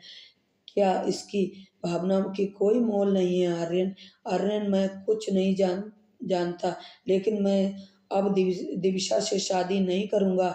जब तक तुम मुझे नहीं मिली थी, तब तक कोई बात नहीं थी। मुझे कोई ऐतराज़ नहीं था शादी के लिए, लेकिन अब तुम मिल गई हो, तो मैं कैसे तुम्हें खो सकता हूँ? शगुन और आर्यन की बातें चल रही थी कि तभी एक लड़का उनके पास बदहवास हालत में आया और उनसे कुछ कहा। ये सुनकर उन दोनों के होश उड़ गए। जब जब आर्यन और राहुल बहुत देर तक बाहर हॉल में नहीं आए तो दिविशा उन्हें खोजने अंदर गई। शगुन के कमरे के दरवाजे पर उसे रुक जाना पड़ा उस क्योंकि अंदर शगुन और आर्यन बात कर रहे थे, जिसका दिविशा को डर था। वही हुआ। आर्यन जब सब जान चुका था और अब वो शगुन को खोना नहीं चाहता था। जब उसने कहा कि दिविशा को समझा दूंगा तो वो समझ जाएगी, तो दिविशा को लगा कि आर्यन अब उसकी जिंदगी से दूर जा रहा है। वो अब उसका नहीं हो पाएगा। तो ये सदमा बर्दाश्त नहीं कर सकी, क्योंकि वो भी आर्यन से बहुत ज़्यादा प्यार करने लगी थी। वो अब शगुन और आर्यन की जिंदगी से बहुत दूर जाना चाहती थी, क्योंकि जीते जी वो आर्यन को अपने दिल से दूर नहीं कर सकती थी। इसलिए दिविशा ने अपने कमरे में जाकर अपनी नस काट ली। वो खून से बुरी तरह लथपथ थी। तभी अचानक उसके मामा कमरे में किसी काम के लिए आए। उन्होंने दिविशा को इस हाल में देखा तो उन्होंने तुरंत एम्बुलेंस को फोन से किया और तुरंत गोद में उठाकर बाहर भागे। एक लड़का आर्यन को खोजते हुए उधर आया और उन सब से दिविशा के बारे में बताया। आर्यन, दिविशा और राहुल तुरंत बाहर की ओर भागे। दिविशा को सब लोग जल्दी से हॉस्पिटल ले गए। खून काफी बह चुका था, किसी का खून नहीं मैच कर रहा था, यहाँ तक कि शगुन का भी नहीं, जो बचपन से ही खून के रिश्ते से बंधी हुई थी। हॉस्पिटल के ब्लड बैंक में उसके ब्लड ग्रुप का ब्लड नहीं था, क्योंकि उसका ब्लड ग्रुप ओ पॉजिटिव था। तब राहुल ने अपना ब्लड टेस्ट करवाया। हैरानी की बात थी कि वो राहुल का ब्लड ग्रुप और दिविशा का ब्लड ग्रुप मैच हो रहा था। राहुल का ब्लड दिविशा को चढ़ाया गया और अब दिविशा खतरे में से बाहर थी। सारे घर वाले ने सुकून की सांस ली। अब किसी को पता नहीं था कि दिविशा ने अपने सगाई के दिन सुसाइड करना चाहा। अब सब दिविशा के होश में आने का इंतजार कर रहे थे, ताकि उसके सुसाइड करने का कारण जान सके। करीब 2 घंटे बाद दिविशा होश में आई। डॉक्टर ने जब मिलने की इजाज़त दी तो कमरे में के अंदर गई। मामा जी, दिविशा, तुझे सुसाइड करने की क्या ज़रूरत आ पड़ी? आज तेरी सगाई थी, अ, सब कुछ अच्छे से हो गया था, तब ऐसी क्या बात हुई जिस कारण तूने यह कदम उठाया? तुझे क्या हो गया दिविशा? कोई ज़रूरी बात है क्यों तुम मुझे क्यों नहीं बताती हो? दिविशा, मामा जी, मुझे आर्यन से शादी नहीं करनी है। मैं उनके साथ सारी ज़िंदगी नहीं बिता सकती हूँ। मुझे वो नहीं पसंद है। मैं राहुल से शादी करना चाहती हूँ। भाभी, आप ये क्या कह रहे हैं? आप ये होश में तो हैं ना? राहुल तो ये सुनकर चौंक गया। आर्यन और शगुन अवाक रह गए। उन्हें यकीन हो गया कि दिविशा ने उन दोनों की बात ये सुन ली है। नानी, ये कैसा बचपना है तुम्हारा? तुम्हारा अभी अभी तुम्हारी सगाई आर्यन से हुई है, अब तुम कह रही हो कि मुझे आर्यन से शादी नहीं करनी है। शादी ब्याह कोई गुड़िया गुड्डों का खेल नहीं है, समझ लिया गया। क्या ऐसा करना तुम्हारी मनमानी नहीं चलेगी कि तुम चाहो वही होगा, वही लोग होगा करेंगे। तुम्हारी शादी आर्यन से ही होगी और किसी से नहीं। आर्यन, नानी, दिविशा ठीक कह रही है। मुझसे शादी नहीं करनी चाहिए नानी। क्यों? लेकिन क्यों बेटा? तुम भी दिविशा को ही है ना पसंद करते हो? अभी तक तो सब ठीक था, क्या तुम्हें दिविशा की क्या बात बुरी लगी बेटा? उसकी बात पर ध्यान मत दो, वो अभी पूरी तरह ठीक नहीं है। आर्यन, नहीं नानी, बात ये नहीं है, बात कुछ और, मैं बताता हूँ। नर्स दिविशा को इंजेक्शन लगाती है, दिविशा को नींद आ जाती है, सब कमरे से बाहर आ जाते हैं। आर्यन बताना शुरू करता है, क्योंकि मैं जिससे प्यार करता हूँ वो मुझे मिल गई है और आज भी मिली है। वो कोई नहीं, दिविशा की बहन शगुन ही है। शगुन से मैं काफ़ी दिनों से प्यार करता हूँ। ये बात दिविशा जान गई है, इसलिए वो शादी करना नहीं चाहती है, मना कर रही है। इतना कहकर आर्यन ने अपनी और शगुन के फेसबुक पर दोस्ती के बारे में बताया। सब कुछ बता दिया। मामा जी और नानी जी आर्यन की बात सुनकर सन्न रह जाते हैं। उनकी समझ में नहीं आ रहा था कि वो क्या कहें और क्या करें। वो दोनों धर्म संकट में फंस गए थे। दिविसा और शगुन दोनों एक दूसरे के सम्मान में थी और एक दूसरे को खुश देखना चाहती थी, और उसके सामने एक बड़ी चुनौती थी कि किसका साथ दें। शगुन उसकी दुविधा समझ जाती है और आर्यन से कहती है कि आर्यन, मुझे आपसे अकेले में कुछ बात करनी है, आप कुछ समय के लिए बाहर चलिए। शगुन, आर्यन और आपसे सच जानना चाहती हूँ, आप क्या चाहते हैं? क्या सचमुच प्यार करते हैं?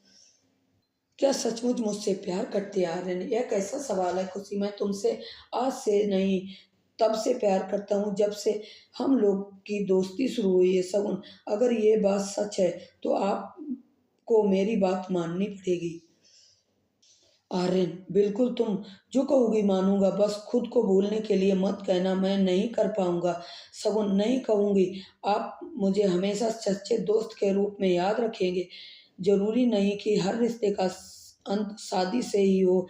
हम दोनों के बीच एक ऐसा रिश्ता होगा जो सबसे अलग और सबसे अच्छा हो, पवित्र बंधन होगा हमारा, जिसमें कोई स्वार्थ नहीं होगा। हमेशा आपकी दोस्त रहना पसंद करूंगी। आर्यन, मैं आपसे अपनी बहन की खुशियां मांगती हूँ। आपको लेकर आपसे बहुत ही सपने देखे हैं। मैं नहीं चाहती कि हम दोनों बहनों का बंधन हमसे ऐसे अटूट बन जाए, हमसे हमेशा ऐसा बना रहे। आपकी वजह से हमारे रिश्ते में कोई दरार ना आए। आप दिविशा से शादी कर लीजिए, मेरे प्यार को बदनाम होने से बचा लीजिए। कल को ये कल कोई मैं ये सुनना चाहती कि मेरे की बहन ने दूसरी बहन का घर तोड़ दिया। प्लीज आर्यन, आपको मेरी कसम, मेरे प्यार की कसम। आर्यन की आंखों में आंसू भर आए। उसको देखकर शगुन की दिल टुकड़े टुकड़े हो गया। उस पर उसे खुद का वो मजबूत रखना था। तुम मिले भी तो फिर से बिछड़ने के लिए। काश तुम ना मिलते तो एक उम्मीद भी होती। आर्यन, खुशी, तुमने जो तो मेरी जान ले ली। खुशी, मैं तुम्हारे बिना कुछ नहीं हूँ। मैं तुम्हारी बात मान भी लूँ तो भी अब दिल से दिविशा का नाम अपनी दिल से दिविशा को अपना नहीं पाऊंगा। अब तक तुम नहीं जानती, तब मेरे मन में कोई आशा नहीं थी, लेकिन अब तुम्हारे होते हुए मैं कैसे ये कर पाऊंगा। लेकिन तुमने मुझे अपनी कसम की बेड़ी में जकड़ दिया है और मैं खुद को तोड़ सकता हूँ, पर तुम्हारी कसम नहीं तोड़ सकता है। ठीक है, खुशी भी दिवसा से शादी करने के दिवसा से मैं शादी करूंगा, लेकिन तुम मेरे दिल के एक कोने में हमेशा रहोगी। उन दोनों की बातें चल रही थी कि तभी नीलम अपने पापा को एम्बुलेंस से लेकर आती है। नीलम के पापा का एक्सीडेंट हो गया था। नीलम उनको हॉस्पिटल लेकर आई। नीलम के पापा की हालत बहुत नाजुक थी। राहुल उनको देखता है तो भाग कर नीलम के पास आ जाता है। आर्यन और शगुन भी उसके पीछे पीछे जाते हैं। राहुल, नीलू का क्या हुआ? अंकल जी को इनकी ऐसी हालत कैसे हो गई? नीलम राहुल को देखकर अपने आप पर काबू नहीं रख पाती है और उसके सीने से रखकर लिपट फूट फूट कर रोने लगती है। और राहुल नीलम की इस दशा को देखकर पहले ही घबरा जाता है और फिर उसकी हालत देखकर उसको सांत्वना देने लगता है। राहुल, देखो नीलू, तुम परेशान मत हो, मैं हूं ना, सब ठीक हो जाएगा, तुम रोना मत, मैं सब कुछ संभाल लूंगा। तुम मुझे बताओ क्या हुआ है? नीलम, राहुल, पापा मुझे मार्केट लेकर आए थे, तभी एक गाड़ी ने टक्कर मार दी। मैं शॉप के अंदर थी, पापा अपने काम से रोड के उस पार रहे थे। तभी राहुल, पापा ठीक तो हो जाए ना, तुम और पापा मेरी जिंदगी का अहम हिस्सा हो और तुम दोनों के बगैर नहीं रह सकती। बोलो राहुल, पापा ठीक हो जाएंगे ना, मुझे बचा लो ना। नीलम अपने होशो हवास में नहीं जानती थी कि वेदहानी में वो अपने दिल की बात वो राहुल से कह रही है। राहुल को समझ नहीं आ रहा था कि वो नीलम से क्या कह रहे हैं। वो सोच में पड़ गया। क्या नीलू उससे प्यार करती है? वो जानती है कि उसके घर वाले नहीं मानेंगे तो वो भी उससे प्यार कर बैठी। कैसे समझिए काका वो से राहुल और नीलू इस टेंशन में मत डालो। अंकल जी को कुछ नहीं होगा, वो ठीक हो जाएंगे। वो उसके बालों को सहलाते हुए बोला। भले ही उसके मन में नीलम के प्यार वाली भावना थी, लेकिन वो उसे अपनी बेस्ट फ्रेंड मानता था और उसकी हर संभव मदद करने का प्रयास करता था। उसने नीलम के पापा को आईसीयू में भर्ती आईसीयू में भर्ती करवाया। उसके घर वालों को उसकी खबर दी। जब तक घर वाले उसके पास नहीं गए तब तक वो नीलम के पास बैठा रहा। शगुन भी नीलम को समझाती रही। शगुन ने राहुल को नीलम की फीलिंग्स के बारे में सब कुछ बता दिया और राहुल को उसके बारे में सोचने लगा। शगुन, राहुल तुम्हें नीलम बचपन से प्यार करती है और प्यार जाति धर्म देखकर नहीं होता है। वो तो बस किसी से भी कहीं भी हो जाता है। उसने किसी का कोई बस नहीं चलता। नीलम की भावनाओं को समझो राहुल। शगुन, तुम सच कह रही हो और मैं तुम्हें एक बात बताता हूँ। बचपन से ही ये नाजुक सी सीधी सादी लड़की मेरे ख्वाबों में आती थी। उसको महसूस भी उसकी मासूम सूरत मेरी आंखों में बसी रहती थी। मैं अपनी मम्मी से कहता था, मम्मी मेरी इससे शादी करवा दो। तब मम्मी कहती थी कि बेटा उसके घर वाले तुझे मार डालेंगे। हम लोग पंडित हैं, वो ठाकुर हैं, उससे तेरी शादी नहीं हो सकती है मेरे बच्चे, मेरे मन का। तब मम्मी कहती कि बेटा उसके घर वाले तुझे मार डालेंगे, हम लोग पंडित हैं, वो ठाकुर हैं, उससे तेरी शादी नहीं हो सकती। मैं बच्चा था, मेरे मन में डर बैठ गया था और तब से मैंने कभी उसके बारे में नहीं सोचा। लेकिन मैं उसका दोस्त बनकर उसके साए की तरह हमेशा उसके साथ रहता हूँ। मैं जानता हूँ कि ये मुझसे प्यार करती है, मगर मैं नहीं चाहता कि उसके घर वाले इसका जीना हराम कर दें, इसका पढ़ाई छुड़वा कर इससे घर पे बैठा दे। मैं चाहता था कि अपनी लाइफ में आगे बढ़े और अपने परिवार की कट्टरपंथी को खत्म करे। यह सच्चे प्रेम की पहचान है कि इसकी ताकत बनना चाहता हूँ, इसके राह की रुकावट नहीं। जरूरी नहीं कि दिल जो चाहे वही हो। मैंने भी तो किसी को चाहा, पर आज उसकी खुशी में मेरी खुशी है। सुगुन के पास उसकी बातों का कोई जवाब नहीं था। जब नीलम के घर वाले उसके पास आ गए तब शगुन और आर्यन दिविशा के कमरे में गए और वहां जाकर उसने देखा कि उसे देखकर शगुन की चीख निकल गई। दिविशा ने जहां अपनी नस काट ली थी वहां पर पट्टी खुली हुई थी और नस से खून निकल रहा था। ब्लड फैला हुआ था। उसके मुंह से ऑक्सीजन की हटी हुई थी। दिविशा वो सबको छोड़कर इस दुनिया से दूर जा चुकी थी। शगुन उसे इस हाल में देखकर पागलों की तरह डॉक्टर को बुलाने दौड़ी।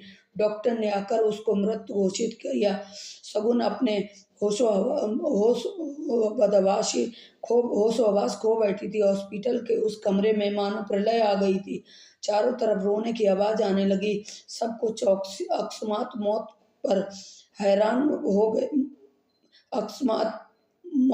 हैरान हो गए, लेकिन शगुन की आंख में एक आंसू नहीं था। वो चुपचाप बस दिविशा को देख रही थी और दिविशा शिकायत कर रही थी कि शगुन दिविशा से बात कर रही थी। उसे देखकर ऐसा लग रहा था मानो दिविशा उसके पीछे बैठी हुई है।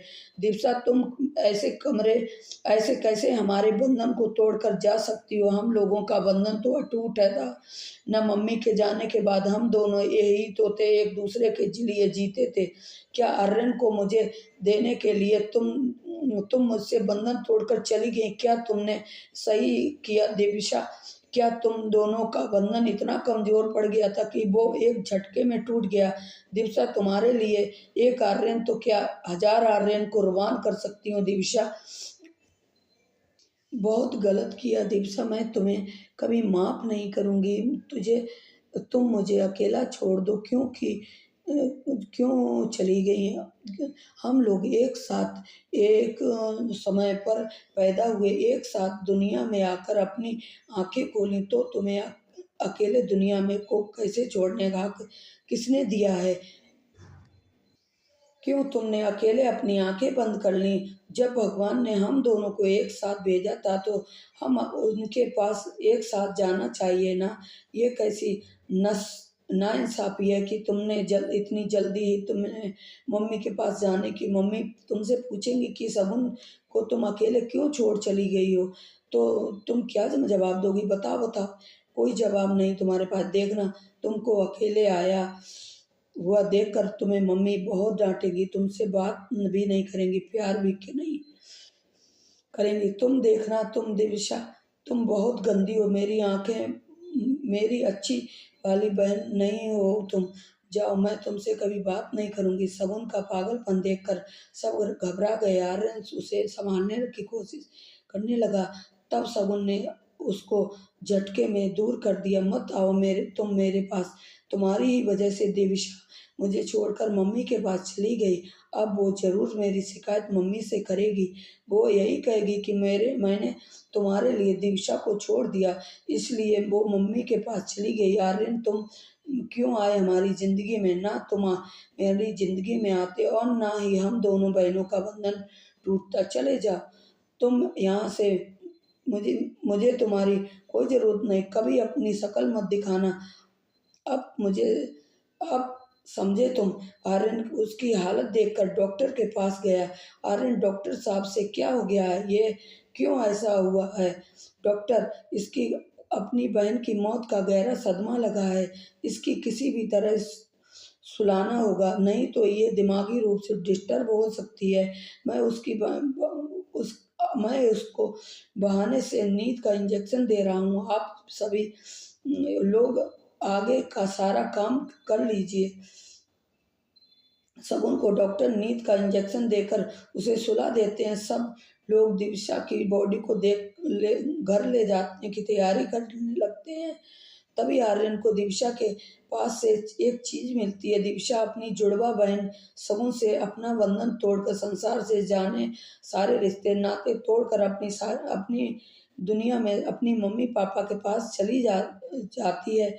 वो जानती है कि किसी इंसान के दिल में दो लोग एक साथ नहीं रह सकते हैं। उसे आर्यन को छोड़कर रहना ही पड़ेगा। दिविशा आर्यन से दूर नहीं रह सकती थी, इसलिए उसने इस दुनिया से दूर जाने का फैसला कर लिया। एक बार बच जाने के बाद भी उसने इस दुनिया में रहना उचित नहीं समझा। सबके दिल से जाने के बाद उसकी आत्मा ने उसे आवाज़ दी कि वो अपनी बहन की खुशियों के रास्ते आ रही है। आर्यन से उसके जिंदा रहते हुए कभी शादी नहीं करेगा। आर्यन मुझसे नहीं, शगुन से प्यार करता है। उसे मालूम हुआ, एहसास हुआ कि उसकी मौत यही सारी समस्याओं का समाधान है।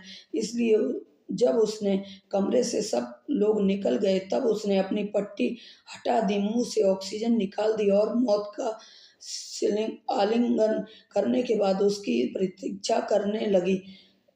ये सब करने से पहले उसने शगुन के नाम एक खत लिखा। उसने अपनी अंतिम इच्छा लिखी कि मेरी प्यारी बहन शगुन, तुमसे ये बंधन तोड़ने के लिए सॉरी। शगुन, मैं मम्मी के पास जाने के लिए मजबूर हूँ, क्योंकि मैं तुम्हें खुश देखना चाहती हूँ। आर्यन के साथ 7 जन्मों के लिए बंधन में बंधे हुए देखना चाहती हूँ, जो कि तुम मेरे जीते जी नहीं कर सकती हो, क्योंकि मैं स्वार्थी हो गई थी। लेकिन मेरे जाने के बाद तुम ये मत सोचना मैं अकेले हो जाऊंगी। मैं कभी भी नहीं होंगी अकेले। मैं तुम्हारे अंदर रहकर हमेशा तुम्हारे आर्यन के साथ रहूंगी। मैं तुम्हारे पास ही तुम दोनों को खुश रखूंगी। देखना चाहती हूँ, देखूंगी मेरी इस इच्छा को पूरा करना और आर्यन से शादी के बंधन में जरूर बंधना। हम दोनों बहनों का बंधन कभी नहीं छूटेगा। तुम दोनों की औलाद के रूप में मैं फिर से आऊंगी।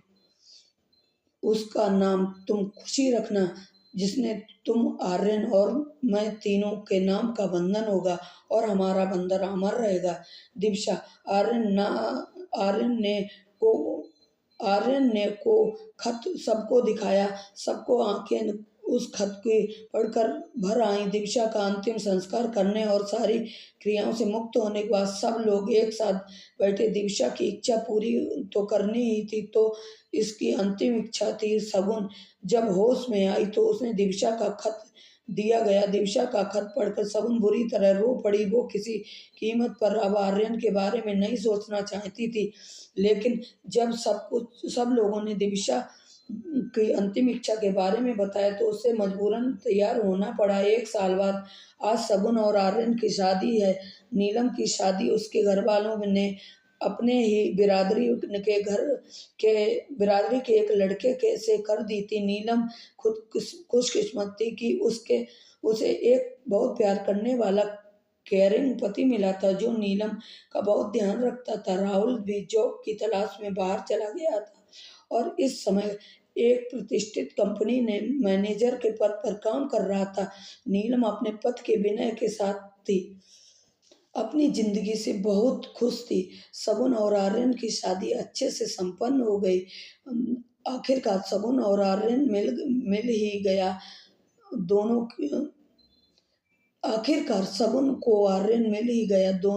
शादी के बाद सबसे पहले दिव्या की समाधि पर पहुंच गए। वहां उसकी समाधि पर फूल चढ़ाए और फिर अपनी नई जिंदगी की शुरुआत के लिए दुआएं मांगी। उन्हें ऐसा लगा कि मानो दिव्या मम्मी के साथ खड़ी होकर मुस्कुरा रही है। आर्यन और शगुन 2 साल बाद फिर से दिव्या से मिलने गए। तो फ्रेंड, ये दो बहनों की कहानी कैसी लगी? अगर आपको पसंद आई हो तो लाइक कीजिए, मेरे चैनल सब्सक्राइब कीजिए और ज़्यादा से ज़्यादा शेयर कीजिए। आज के लिए बस इतना ही। Thanks for watching.